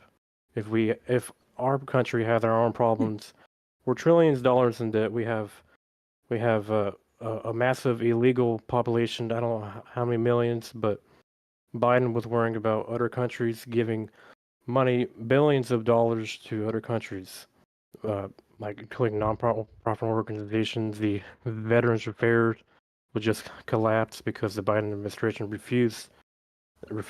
Yeah. Yeah, if we can go one at a time. I think you brought up a couple of things. First is like the economic impact, which is like we can either stay focused on that, or we can talk more about the morality and like the strategic aspect of it. But as far as the economic stuff goes, we provided like between 60 and 70 billion to Ukraine. A good portion of that is weapons that we're not going to be using anyway, that have been overvalued because we sold them for or we valued the weapons at what we originally paid to produce the weapons, adjusted for inflation today. but that's not anywhere near, like, that's way above what the weapons would actually be worth if we tried to sell them, because they're relatively dated, they're not authorized, or they're not up to par for use for the American military. And so when we think about 66 billion, I mean, I know it sounds like a huge number, but we've spent that over what, 4 years, a little over, give or take a few months. Over 4 years we've spent, say, $70 billion. I mean, even we can go to the high end of what Trump is saying, is like 150 billion. That's I think 1% of our federal budget. Like, that's just pennies in relation to what we spend in a single year. So I'm curious how you think that funding Ukraine could have a serious negative effect One on our other economy. comparison as Well, it well. had a It's negative like if effect every U.S. because- person, if we sent two large pizzas per American, we would have sent 2 large pizzas per person every year of the crisis. We would have sent 6 total large pizzas over the past 3 years to Ukraine, to put it into pizza terms. Sure. So if you look at how much Biden gave to Ukraine to win the war, because they were hoping they were going to win the war, then you have Trump coming into office saying he's going to end the war on day one, but then you see Putin doesn't want to be in line with the peace terms, because he knows Russia's going to win the war eventually, because Biden's no longer in office providing all this free money. And then you have the president of Ukraine telling Trump, "Oh, the money you guys gave us, we're not going to pay it back anymore. It's free money." And then who's going to pay for all that money they gave? The taxpayer. Yeah, again, I mean, Jolah kind of put the thing in perspective. Every American, if you average taxes out, is gonna pay for, maybe a couple children's birthday parties every year in exchange for Ukraine to have an extended war effort. And I think the goal was never really so that Ukraine could win the war per se. Although I do think And Ukraine got a lot closer to doing that than so anyone expected. The goal was just, sorry, I'll finish up real quick. The goal was really just to show that Russia, really any country, cannot just invade a neighboring country because it wants to have that country without there being consequences. well, the problem is that Ukraine wanted to join NATO. That was the whole reason why Russia invaded Ukraine, because they want to be a part of NATO. Why is that the NATO reason? alliance? They're all against Russia. I mean, you have. Well, what do you mean when you say against Russia? Well, I'm gonna finish. So you have 34 countries that are forming an alliance against a superpower. Then you have Ukraine, who wants to join NATO, which makes NATO closer to Russia, and which makes Russia more vulnerable to attack. NATO's already been bordering Russia. Well, and that's a good thing too. Is let's say Russia wins the war, because I truly believe they're gonna win the war eventually, or they're gonna come to like a peace terms where they're gonna take at least a big chunk of Ukraine. And then what's next? Is Russia gonna invade Poland? Maybe Estonia or something? Do you really think the NATO alliance is gonna come to their defense? I don't really think NATO's gonna really come to their defense if they're not even providing more than 25% of the budget, because the United States is providing at least half of the budget for NATO. And what's going to happen when the U.S. says, "Oh, we're not going to pay for the defense anymore. We're going to now it's your turn to pay for the defense." World War III. Well, so we're doing that with Ukraine, and Ukraine's not even in NATO. We have an obligation based off of the treaty that we're in to do that if a NATO country gets invaded. But yeah, so to my question that I asked a minute ago, what do you mean when you say NATO is against Russia? What does being against Russia mean? So the whole point of the NATO alliance is it's against Russia. I mean, that's the whole point of NATO. What do you mean by against? What does against Russia mean? Because Russia, they tried to join NATO. I don't know when they tried to join. It was a long time ago. And NATO refused to let Russia in because the whole alliance is about Russia. It's about Russia because they're supposedly. We can bracket that. I can grant that that's. I would disagree with that characterization, but when you say against Russia, what do you mean by that? What does against Russia mean? Like, are they going to invade What I Russia? mean, Are they trying to bomb Moscow? Are they trying to? What is I'm give you NATO a good against example. Russia? I'll give you a good example. Let's say you and Jolah, let's say you guys formed an alliance, and I'm Russia. And then all of a sudden, I want to be friendly with you guys, so I'm offering to join your alliance, but you guys are refusing to let me join because I'm supposedly a bad person here, which Ukraine, it's the same reason for Ukraine, is they wanted to join NATO, so the NATO troops can get closer to Russia. Well, okay, no, it's because these countries are invaded by What problem does it cause? It just. I'll go ahead. Oh, sorry. What problem does it cause first? The problem that it causes is that NATO they want to get closer and closer to Russia. So, because if you get a good example, in Europe, there's this big field. I don't remember the name, but Russia wants to have control of that. It's like a big line in Europe where it protects Russia, but NATO wants to take advantage of that line. I don't know the name again. Which, just makes it a problem. Why is it a problem for NATO to be near Russia? Oh, 1 second. Let me look at my notes one more time. Yeah. If you want to go ahead, while I'm looking at my notes. No, we can. Don't want to bulldoze you. Not ideologically, at least. Okay, here we go. Right here. I found it.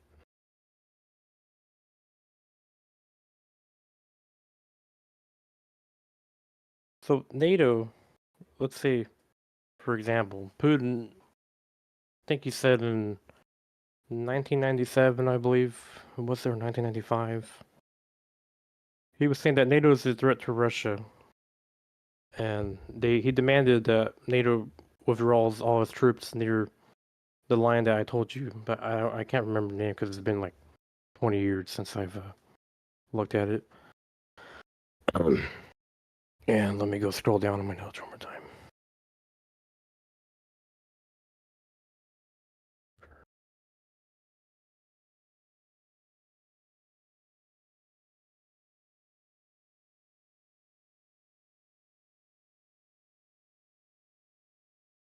Sorry, I have a lot of notes. It's hard for me to find it. It's good to have notes. No, I'm still not sure what the issue is or what's threatening about NATO being near Russia.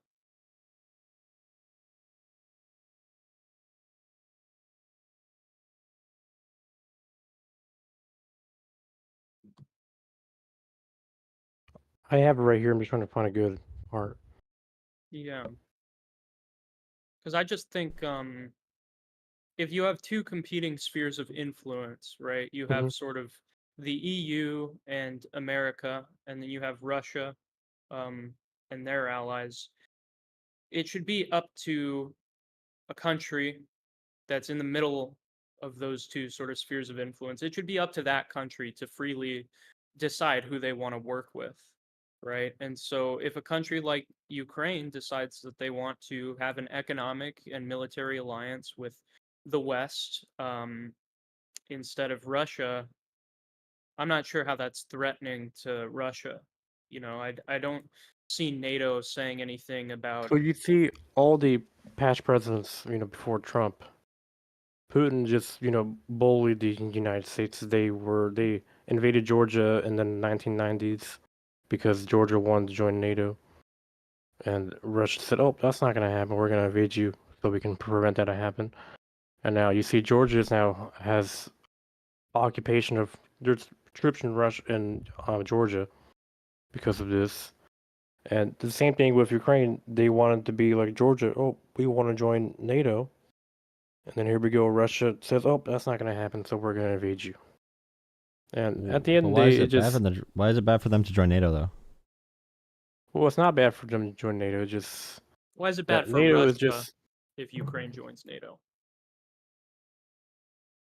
NATO is just, in my opinion, there's just a big alliance against Russia that just wants, Russia to not be on the map. When you say, Russia to not be on the map, like you think NATO's intention or ultimate goal is to destroy Russia?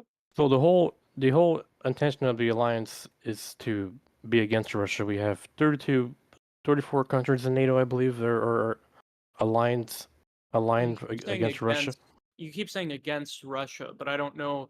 This is why I'm asking. I don't know what that means, because if you ask me what it means when we say against Russia, what my answer is going to be, well, against Russia just means against Russian invasion of a NATO member country. And I would say that being against Russia in that way is good, because countries should not be able to invade other countries. But it sounds like you're saying something different when you say against Russia. You're saying like that there's some sort of aggressive attitude that NATO Russia has towards is a big bully. He's a big, kid in the high school who just wants to bully everyone, and everyone wants to form an alliance, to be against him. Like you can say, for example, when the Soviet Union collapsed in 1991, Ukraine had nukes. They had nukes in the country, and Russia was saying, "Oh, this is going to become a problem." So, the treaty that they signed, we're gonna, if you disarm your nuclear weapons, we'll give you, we won't invade you, never. We'll give you aid. Then at the end of the day, Russia just turned her back on them. And NATO, Ukraine wanted this to not happen, so they asked NATO, well, can we please join? We really need your help. And Russia's over here saying, oh, we're going to violate the treaty that we signed in the 1990s, and we're not going to allow you to join NATO, and so we're going to, pretty much invade your country. Yeah. And I believe that's the whole reason why Russia invaded Ukraine, because so that's not okay, right? But that's like saying we're threatening the bully by not letting him bully like smaller kids in school. I would say like, okay, it's not like, I don't know if we're really threatening him, but if we're threatening him, we're threatening his ability to do something bad. The only thing we're threatening with Russia is their ability to invade other countries. I think that the NATO alliance is a big joke. I don't think that Article 5 is going to be enacted when Poland, when Ukraine finally, the war is over, Putin's going to start looking at NATO. Oh, let me take Poland or something. Let me take Lithuania. I think this whole alliance is just a big joke. At the end of the day, it's like a fake alliance. They all say we're going to come to your defense, but well, do you know that NATO, so like, for example, NATO did come support the U.S. and NATO troops came and died for the U.S. after 9/11. So NATO troops have come for the U.S. and died for the U.S. And if the U.S. is going to back out of NATO and back out of Ukraine and do all this stuff and start trade wars with all these countries are going to start to not trust the U.S. anymore because we're not going to be trustworthy. Other countries have had their soldiers die for us. NATO troops have died for the U.S. after 9/11 to go into the Middle East. Which conflict or war? Going to the Middle East after 9/11, we enacted Article 5 for that, and NATO troops complied. No, it was. Yes, it was. It was NATO. It was NATO. It was NATO. It was NATO. It was NATO. It was NATO. It was Article 5. That's the only time.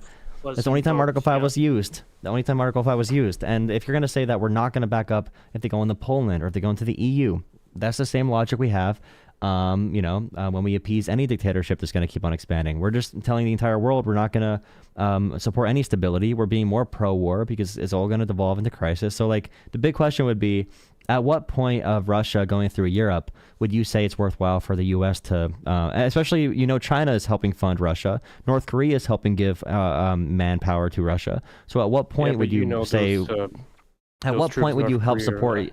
At what? And we have no boots on the ground. This is very basic aid. We gave them very old weapons and not that much money. We only, in terms of GDP, we're like the 17th top country when it comes to donating to NATO. I think NATO. I think we might be barely, or not NATO. To Ukraine, we're like barely top 10. So at which point would you say the U.S. can support Europe against like Russia if Russia goes all throughout Europe? Well, I don't understand is that why did Biden provide all this free money? Well, it was supposedly going to be paid back, but the president. No one ever said that. So at what point is there any point of Russia attacking Europe that you would say it's okay to support European countries if Russia goes into Europe more with China's help? Well, I never said it was okay for Russia to invade. I think you know what the question is. You know what the question is. Answer the question. At what point would you be okay with the U.S. Giving aid to Europe against Russia? Of them killing your Well, European if you're providing an aid to a country that's at war, that would, in my eyes, be an act of war. But that makes okay. So if another country invades, it's an act of war to provide defense to our allies. You're saying? Yeah, it is an act of war. So you're surrendering the entire globe to China then. So if we get into a World War III, you're saying the U.S. is going to have no allies because no country is going to trust us anymore. We should not support any countries. We should allow ourselves to face the entire globe and China alone. If you're going to say no allies matter, we're not going to help any countries ever for any reason, even basic aid. No boots on the ground. Other countries came to our defense and had their troops die for us after 9/11, and we can't even give them basic aid, you're saying? So during the 9/11, they were 2003 invasion of Iraq, or 2004. Not the whole. It wasn't a NATO alliance. It was a coalition. It was Article 5 of NATO. It was Article 5 of NATO. I've been easy on you so far, but that was Article 5 of NATO. I don't want to yell. There were NATO members, but there were a lot of people that were. It was Article. It was still. It's the only time Article 5 of NATO was enacted. Yeah. It was Article 5 of NATO. That is objectively true. Can you answer the question? Is there any point in which you would give aid to any other country if Russia and China invaded them? I personally wouldn't give aid. Okay, if then I were in charge. Okay, well, you're sacrificing global peace, and we're going to start World War III then, so that's okay. So, yeah, you're right. The U.S. wants to have world peace. They always try their best to keep the world peaceful. But yeah, we just give up. Let's just do World War III. Russia's never gonna stop. They're just gonna keep going. They have. Okay, yeah, we should let Russia kill all of Europe, and China and Russia can kill all of Europe. They can kill all of Central America. They can kill every part of the country, or every part of the world. And when they get to the U.S., we're gonna have no other allies because everyone's gonna be dead. Okay, sounds good. Well, I believe you're right that Russia wants all Europe to be under their flag or under their banner. But I don't think that NATO will come to their alliance, to their defense. They say that during the Iraq War they did come to their defense, but now it's a different time in the world now. Yeah, because the U.S. is dead now. The U.S. leadership is pathetic now. We are pathetic. We are a pathetic country. We are not doing anything that abides to our values anymore or our constitution.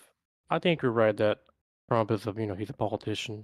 He says all these promises, and in the war on day one, but then now he's changing his. He's changing his. He's always been pro-war. His first term, he was pro-war too. He increased drone strikes by like 400 times. He supported the Iraq war, but now he says that he didn't, even though. So during his term, he got more U.S. service members killed. He encouraged conflict throughout the globe. He was always pro-war as president. The first and second time. On his first term, when he became president, I don't know how many U.S. troops died in the Afghan war, but when Trump came into office, he told the leader of the Taliban, he showed him a picture. He said, "Okay, I know where you live. If another U.S. troop dies, that you're gonna be bombed." And then from there, no U.S. troops died for those 4 years in the Afghan war. And then you get Biden, who came into office in 2020. He did the worst military withdrawal in history. He left billions of dollars worth of equipment for the Taliban. The pullout that Trump designed, right? Well, yeah, you're right. He did when Trump was in office. He was planning to withdraw troops earlier. and all the equipment, but then he lost the No, election. no, he was not planning on moving equipment. No, they designed a terrible pullout that would not allow any time for any of the logistics you're talking about. Trump designed it. Trump made it so that it was collapsing. It was a collapsing situation. Biden tried to extend it past the original like April pullout date or April or May pullout date. He extended it to the fall. And it was he could not set it back enough to stabilize the area enough. Trump is the reason it failed. Biden gets all the blame, but according to all intel, they followed everything they had, and Trump with the Doha agreements, freaking screwed everything. And it's crazy that Biden. And by the way, 4 times the American troops died under Trump versus Biden. Yeah. It's just like with everything you're saying right now, it's just very, I want to be able to agree on some points. It's just, well, I know we have our own opinions. I know, but the idea that Russia and China can just like blaze through the entire globe and we're not going to do literally anything, including that's a good thing including provide basic support, is insane. Like we're just going to sacrifice the entire world to authoritarianism and dictatorship. And well, when you look at the tariffs that Trump put on China, what did China do? They just ignored Trump's tariff and they just made their own tariff. And then Trump said, "Oh, okay, you're gonna make your tariff higher." Then what did China do? They made theirs higher, and then what did Trump do? He withdrew his tariff on China because China is the #1 importer of most U.S. goods. They make about 40% of garlic, and actually in the whole world. But I believe at the end of the day that if the U.S. doesn't, accept Chinese goods, China would probably collapse. That's why the store had no garlic bread. I was thinking, why does the store have no garlic bread? And yeah, China produces 80% of the world's production. We're not gonna have any garlic bread because of Trump, bro. Trump. Yeah, Trump really messed up on this. I think he just has his big ego. He's the president of the United States. He's a whiny baby. He should not be president. He should not be any leadership position ever. He sucks as a businessman. He sucks in every aspect of life. Except what I noticed about Trump is that when he is in office, he changes his story. He says during the campaign that I'm going to He does fix the economy, but then he turns around and says something else. I would just say, so DJ, pretty much, there is no extent. So the entire conversation around Ukraine was pointless because there's no extent to which Charles would say aid is necessary to any country anywhere, any European country, including Germany, France, whatever. They can be invaded by Russia or China, and we're gonna do nothing. And it's not even a discussion. He's against all foreign aid in any form, so it's GG's. Yeah, at the end of the day, China's the one who's gonna win because they control. So we're just giving up. So we're just giving up to China. Okay. Yeah, we can be more like Scandinavia. We can spend that money on universal healthcare and being racist to brown people. I don't know. I think. Yeah, since World War II, like America's sort of established itself as a hegemon. Like we lead the global order, so to speak. Yeah. For better or for worse, that's the position that we found ourselves in. And I think, despite whatever bad stuff people want to say about the military-industrial complex, that confers on us some important benefits. We have a lot of influence over what types of things are broadly allowed and not allowed in international geopolitics. A lot of people look to us. We're sort of like, aside from a few people in Europe, I don't know like the presidents of most other countries. So you made a pretty good sure point everybody. right there. Yeah, go ahead. So when you said that the world relies on the U.S., I mean the U.S. is like I believe it's the #2 superpower in the world. Number two? Yeah, I think that was the world rankings. I believe. I think it was like 2 years ago when they ranked the militaries of each countries, and China turned out to be the #1 in the world. But I think that was biased because the Chinese military is like a Lego army. Their army is just horrible. Does China even have an expeditionary army? China has a navy that they claim to be the largest. They have the largest navy in the world, China. But you look at their naval fleets, they're all shiny. And then you look at the U.S. Navy; their fleet is rusty, and then you can see which country has the most experience. But I believe China, they say, is the #1 power, but you can look at Russia. Before the Ukraine war, everyone was afraid of Russia. And then you look at now, they can't even invade a country without relying on North Korea. And then you see North Korea here, their army is just getting wiped out because they're like clover troops, with no training. Yeah, but I believe at the end of the day that the U.S. they should be the #1 superpower, but I think that they're the #2. I definitely disagree, but regardless, I guess the point I'm trying to make is that we have established ourselves as being a sort of authority in these kinds of conflicts, and that if something is going to happen, Imperialism, what you mean? Well, imperialism implies that we want to conquer or own or occupy territory, and currently we're not. That's why the U.S. they always want to be, imperialists. They always want to get involved in Europe's wars, because I don't know why the U.S. always wants. I mean, I know they want to have world peace, but Europe needs to fight their own wars. There's a difference between interventionism and imperialism. Like, we intervene in a lot of wars, but that's because we believe that we can help resolve them in a way that's conducive to our country's interests, and sometimes to the world's interests. But imperialism is like, we want to exploit and dominate other countries just for some sort of economic gain, that by exploiting these countries we can because the U.S. government thinks that they have, they're a superpower that thinks that they can just stick their nose in whatever they feel. Well, we spending can. all this, they can, but they shouldn't. Why? Our countries have our own problems. Our border, our border is a mess because Biden left it with Kamala. She was the borders are. I don't want to jump around too much. What's wrong with intervening in foreign conflicts? There's nothing wrong with interfering with foreign conflicts, but when you guys, have if you don't want to listen to this, you guys can go to bed. This is the final call. We're just hanging out right now, basically. So join the Discord, hang out. I'll be back on tomorrow. Look for 10 p.m. Eastern time, maybe 9:30. I'll put it on YouTube and Discord.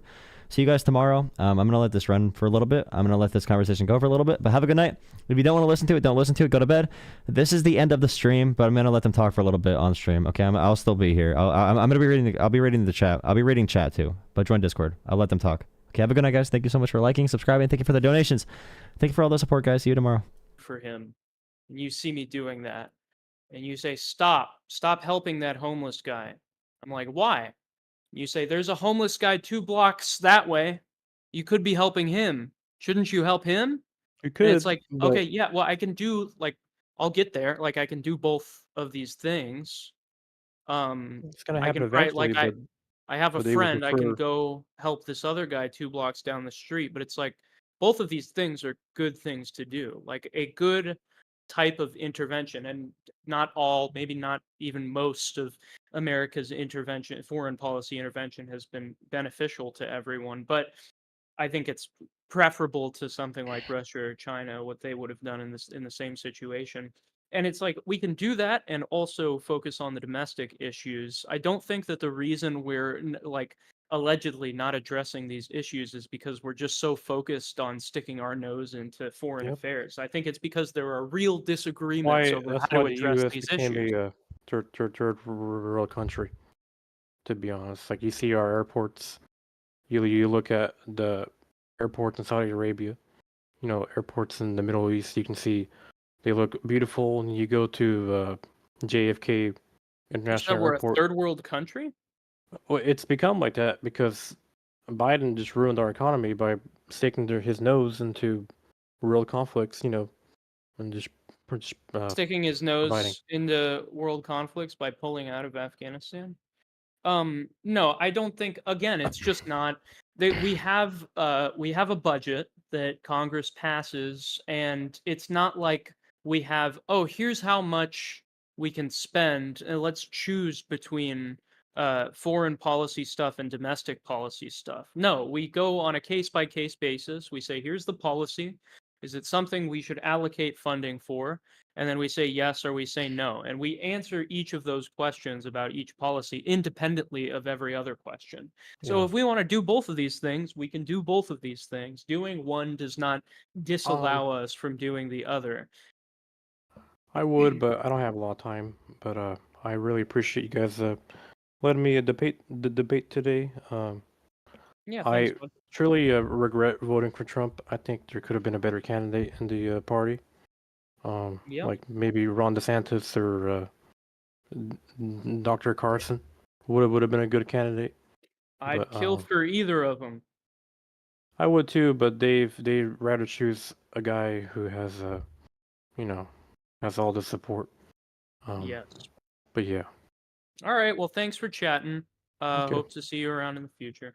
All right, I'll see you in the future. All right, thank you. Bye. Bye. Jolah, you called me a mod in training? Fuck you. Or sorry, frick you. Unmute, coward.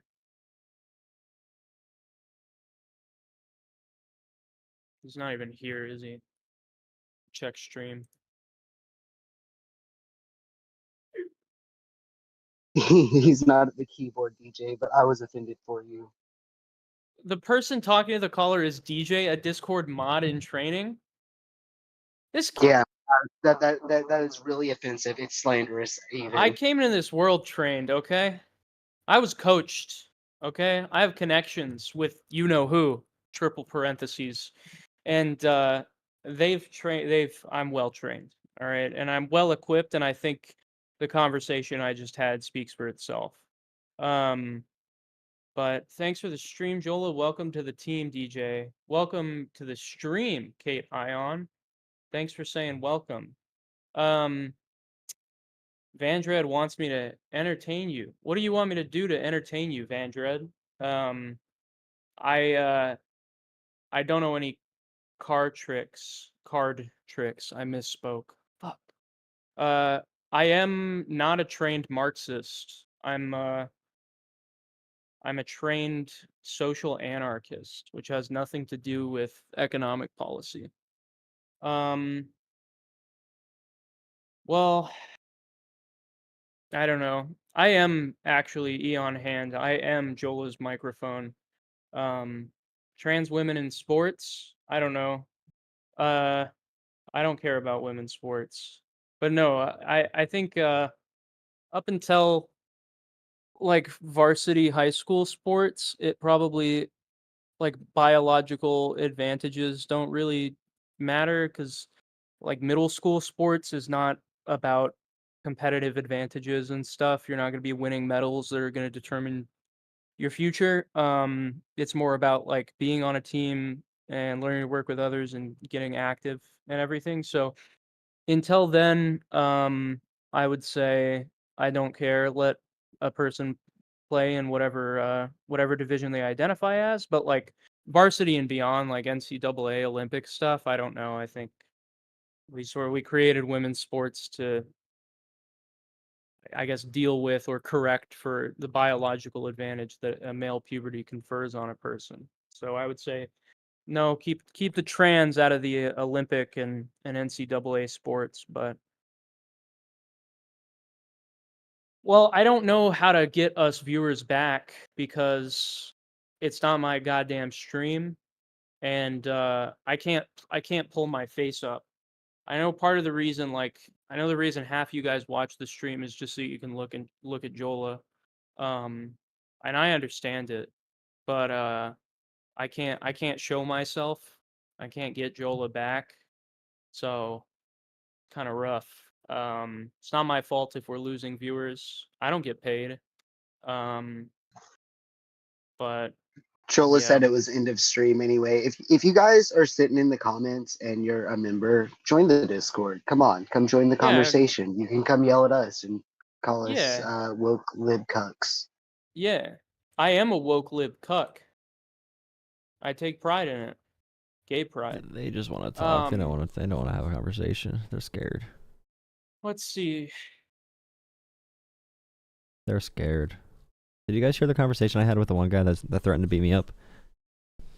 Yeah, I did. I called him a crybaby, and someone got really offended in the chat and started telling me to police my tone.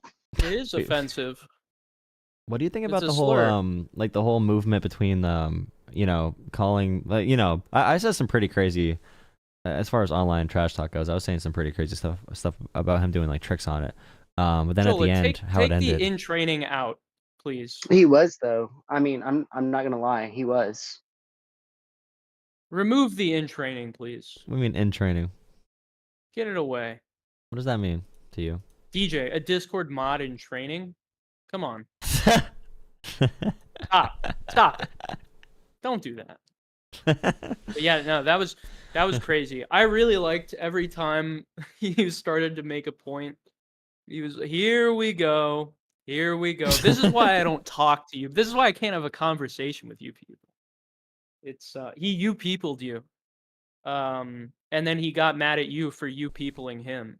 Well, that's the theory we talked about before, right? No, I mean, so the immediate jump to violence is so like, what's wrong with these people? You call into a show, and then when you get a little bit of pushback, your immediate jump is to I would beat the shit out of people like you. Yeah, like that's wild. Like, do you act like that in person? Are you just like, anytime anyone has a minor disagreement with you, you threaten them violently? If so, actually get some help. Man, that's the theory that we talked about before, DJ, about paternalism and matching energy, though. It's like they respect it a little bit, like. Yeah, I'm gonna do it, right? As a maternal figure, like a father, you lose all of like your real substantive authority if you lash out. The strength of the like paternal authority, I'm getting a call. I'm not gonna join the other call. The strength comes from not having to use it, right? Like the father who's like stoic, just your dad looking disappointed at you can be a better like way to change how you act than or more scary than if he like starts yelling at you. There's something about like if you feel like you have to use your authority and use your masculinity in a violent way, it's like that's a little bitch made. I don't know. Yeah, discipline. Where has discipline gone? And he even said like discipline is not part of being a man, or even like I brought up the Palm Sunday thing where it's like the militarized the military parades and the show of force and the need to enact violence to show your power is literally, it's explicitly antithetical to everything about Palm Sunday and everything about Jesus Christ. And like that's why they never quote things that Jesus actually said of substance. It really is the whole thing of I am weak, so I must enact violence upon somebody. That's why they like guns, because they could just shoot someone instead of actually needing to learn how to manage yourself in the current world. Let's go back in time to a land where we win by default if we're men. You know, these women are on TikTok doing the dance in Australia with their itty bitty titties in a bob. That freaking video, that video of them. Stop. I don't like having to defend that. Because it is cringe, it's super cringe. But then people come out and they're like, this is why the 19th Amendment was a mistake. It's like, oh my god. I get it's cringe, but Jesus. Well, I opened up like I had a little start to a possible like campaign type of ad. How I would want to announce my my intentions if I ran for something. And it really started off with I was writing this earlier, trying to pick the exact wording I'd want to use. But basically just like that stoic, disappointed look that like you just said, it's like, congratulations, you banned pronouns. And imagine this in like an ad format. Congratulations, you banned pronouns. Our kids are falling behind. Big money's controlling politics. We have no plans for healthcare or veteran services. We have money to drop bombs all over the world, and we donate billions of taxpayer dollars to the pockets of billionaires. Why does none of this ever change? You're talking about pronouns, not the policy. Never the policy. You're talking about pronouns. You wake up every day in this beautiful country and you decide to make yourself mad about someone else's business. There's people that wake up, hear the birds chirp, and see the sun come up, and they get mad when they realize they forgot to be mad about someone else's gender. You know, I just feel like it's not even about defending it. It's making them feel stupid for being mad about dumb shit, you know? Like, yeah. Yeah, I do think, right, like, there's a time and a place for in-depth conversations about various trans-related topics, but honestly, it should not be as high up on our list of, like, on our priority list for political discourse in the country. There are like 3 trans people, all right, and 2 of them are just chilling, and one of them like plays sports sometimes, and everybody's whining about it. It's like, I don't know. Yeah, there are way more important things to discuss and way more justifiable things to be angry or frustrated about. Tim Walz went off. He was screaming, like, if you care about veterans, fine. Then let's get this bill passed. Let's get the funding passed. Get passed. If you care about saying pronouns or mad about pronouns, then you go talk. You can go talk to one of the guys that doesn't want to get shit done. Like, it really does make you feel silly. Like, bro, I'm really mad about I'm really mad about pronouns right now, bro. What am I? Yeah. Did you see that Eric Doherty guy? Who, like, I hate this term crash out. I don't know why it's popular now, but he yelled. It was he was like, "Where's the independence of the committee?" No, that was Larson. That was what's his name? I don't know if you've seen the clip. John Larson. Did you see that clip? No, I have to look it up. I want you to watch it. Oh, on the vibe thing, my last thing on the vibe thing, and how you just say, like, someone's doing something wrong. I was watching that Parker guy, again, the Parker Debates guy, and like those guys, because they do a lot of call-in content. Interesting sometimes. You don't need to say, like, bro, did you just say a slur right now? You just said a slur. You think it's funny to say slurs to be offensive. You think it's funny to take rights away from trans people. And it's like, sometimes you could literally just say, it works a lot better to be like, dude, why are you not being cool? Can't you just be cool? Can't you just be like a good guy? Just be a good guy. Just be a chill guy. Just like be chill. Yeah. Like be cool. Care about people. Like a lot of people, it starts and ends there. I should treat other people decent. Like just be a cool guy. Be a good guy. It doesn't need to be all this loaded terminology. It can literally just be that. And the signaling. What JD Vance said about being directionally correct. The signaling is really what matters. Like, yeah, dude, I'm a cool guy. Oh, I saw this. Yeah. Yeah. I think it's a beautiful video. Where is Elon Musk? Yeah. Where's the legislature? It's got a nice. We're an equal branch of government. Nice din. And you start off with a blather, and yet look at the empty seats here. I mean, like the whole.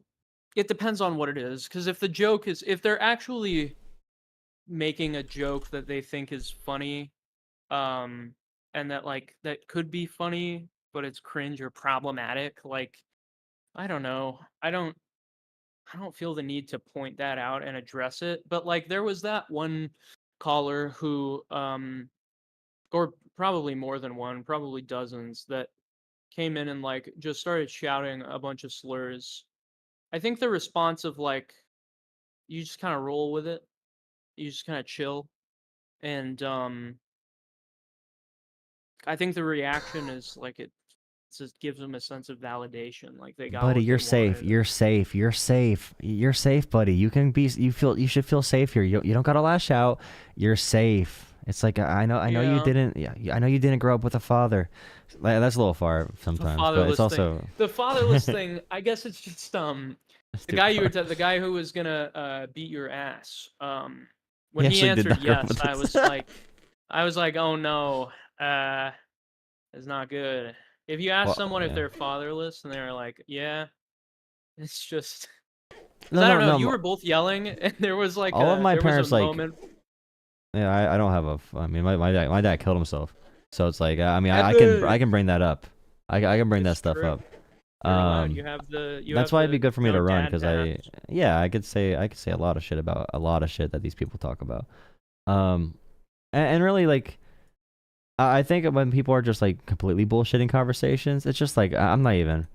I'm getting annoyed with YouTube content with the debaters and like talking to Rob really solidified my thoughts. It's like it's not worth it. It's not worth platforming these unserious people who take effort to lie. We should not be boosting them. We should be talking to regular people who have real concerns. I hate seeing these big channels platform these assholes. Or Jubilee. Jubilee's a toxin for everything. They're toxic as shit. Yeah. I don't know. It's kind of a gamble. Like if you have someone go on there and they're on the left and they do really well, it's probably going to have some positive impact, but yeah. 3-minute conversations are the best, especially when they're cut up for views. Yeah, well, I mean that's the world we live in now. Yeah. Get with Sad. it. Sad. Or get out of the way. See, that's the funny thing. It's the world we live in for sure. It is the world we live in. But also the long form, we really are in a world where it's either long form content or zero brain content. And people, like, I consume both. I don't watch that much like 5 to 10 minute content, but I watch both extremes. Yeah, I won't. That's interesting because I will watch a video if it's like a YouTube short. I won't watch any YouTube shorts because I care about my mental well-being. But and I'll watch a video if it's like more than 45 minutes long. But I don't know. I can't remember the last 10 to 20 minute video I watched or that I saw in my recommended and was like, I'm gonna watch this now. It's just a weird. Yeah, I don't know. It's you either need the Oppenheimer style constant stimulation Mr. Beast video or the fucking Joe Rogan sitting there smoking weed the whole time. Kind of slow, easy stuff. But I don't know. Yeah. The internet has really destroyed everything.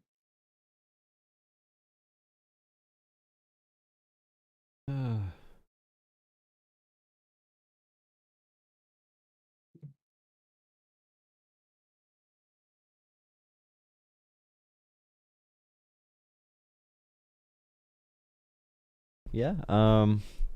Yeah, people watching the stream right now, you should all go to bed and donate money to me. Yeah, just send money to me. I'll do good things with it, including view botting eventually. So please, He's gonna send money. become a House representative, and he's definitely not gonna sleep with a porn star and then pay the porn star not to talk about it with the money you send him. Actually, he will do that, because then you guys will support him. Please donate to Jolah. He hasn't fed the mods in weeks. in years, actually. Oh man, the algorithm is a wild thing. The other, like on Friday night, I couldn't crack more than freaking 50 viewers on both streams combined, pretty much. And yeah, then, and it immediately popped off tonight. It was kind of wild. Yeah, we had a consistent 200 or 250 tonight, so that's good. I'm always in the non-shorts stream, so it's always relatively empty. Yeah, that's a problem. That is a problem with the streams, is that people that want to watch the full screen come on, don't watch the DJ. shorts. You don't want to hang out with the intellectuals in the short stream. It's too much for me. It's a big blow to my ego if I'm around so many people that are so much smarter than me. It's just it hurts. So I go in the horizontal stream where I can be a regular person.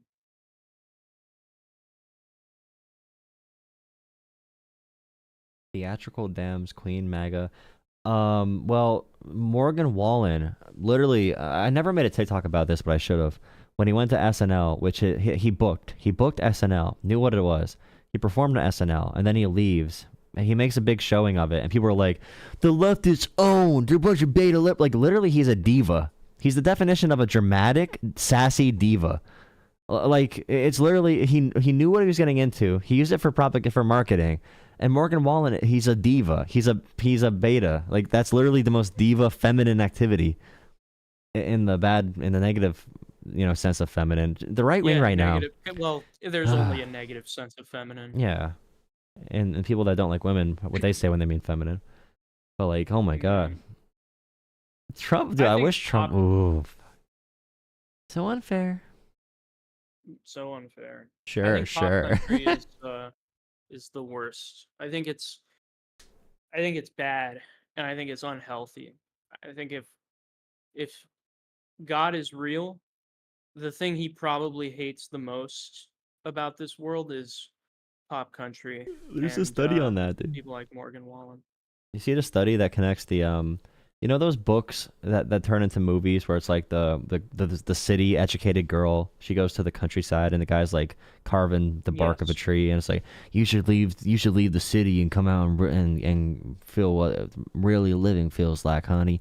And she like leaves her corporate job where she makes a bunch of money to go live with the poor farmer or whatever, who's like super hot with a huge amazing six pack and a chiseled chin, and he looks like he's from a Hollister ad. Like Directed those, by and also Ted Kaczynski. yeah, and country, the pop country. There's a huge connection between both of those and white nationalism, or no, and Christian nationalism, and Christian fundamentalism, with women leaving academia and returning to their roles as gatherers and nurturers. Oh, yeah. I bet you could definitely do an English paper on that. There probably already has been. It's interesting. People very easily get nostalgic about ideas they have about time periods that they weren't alive for. I mean, you see it in the whole like "Make America Great Again." If you ask them what time period is that referring to, the most common answer I've heard is like the 50s, so like before the Civil Rights Act. But like this idea that there was a time with the 90% when tax margin. well, yeah, but this idea that there was some time when everything was chill and good, and the country was not at ideological war with itself, and you were just a city girl falling in love with a small town boy. It's never been like that. I'm not sure if I'm doubtful we'll ever get to a place where that's the norm, that things are just like chill and fine and everybody's having a good time. We've had periods of more and less prosperity, but there's always been shit. There's always been disagreements and problems and scandals and demonization of certain things and allowing certain things that shouldn't be allowed in politics and society.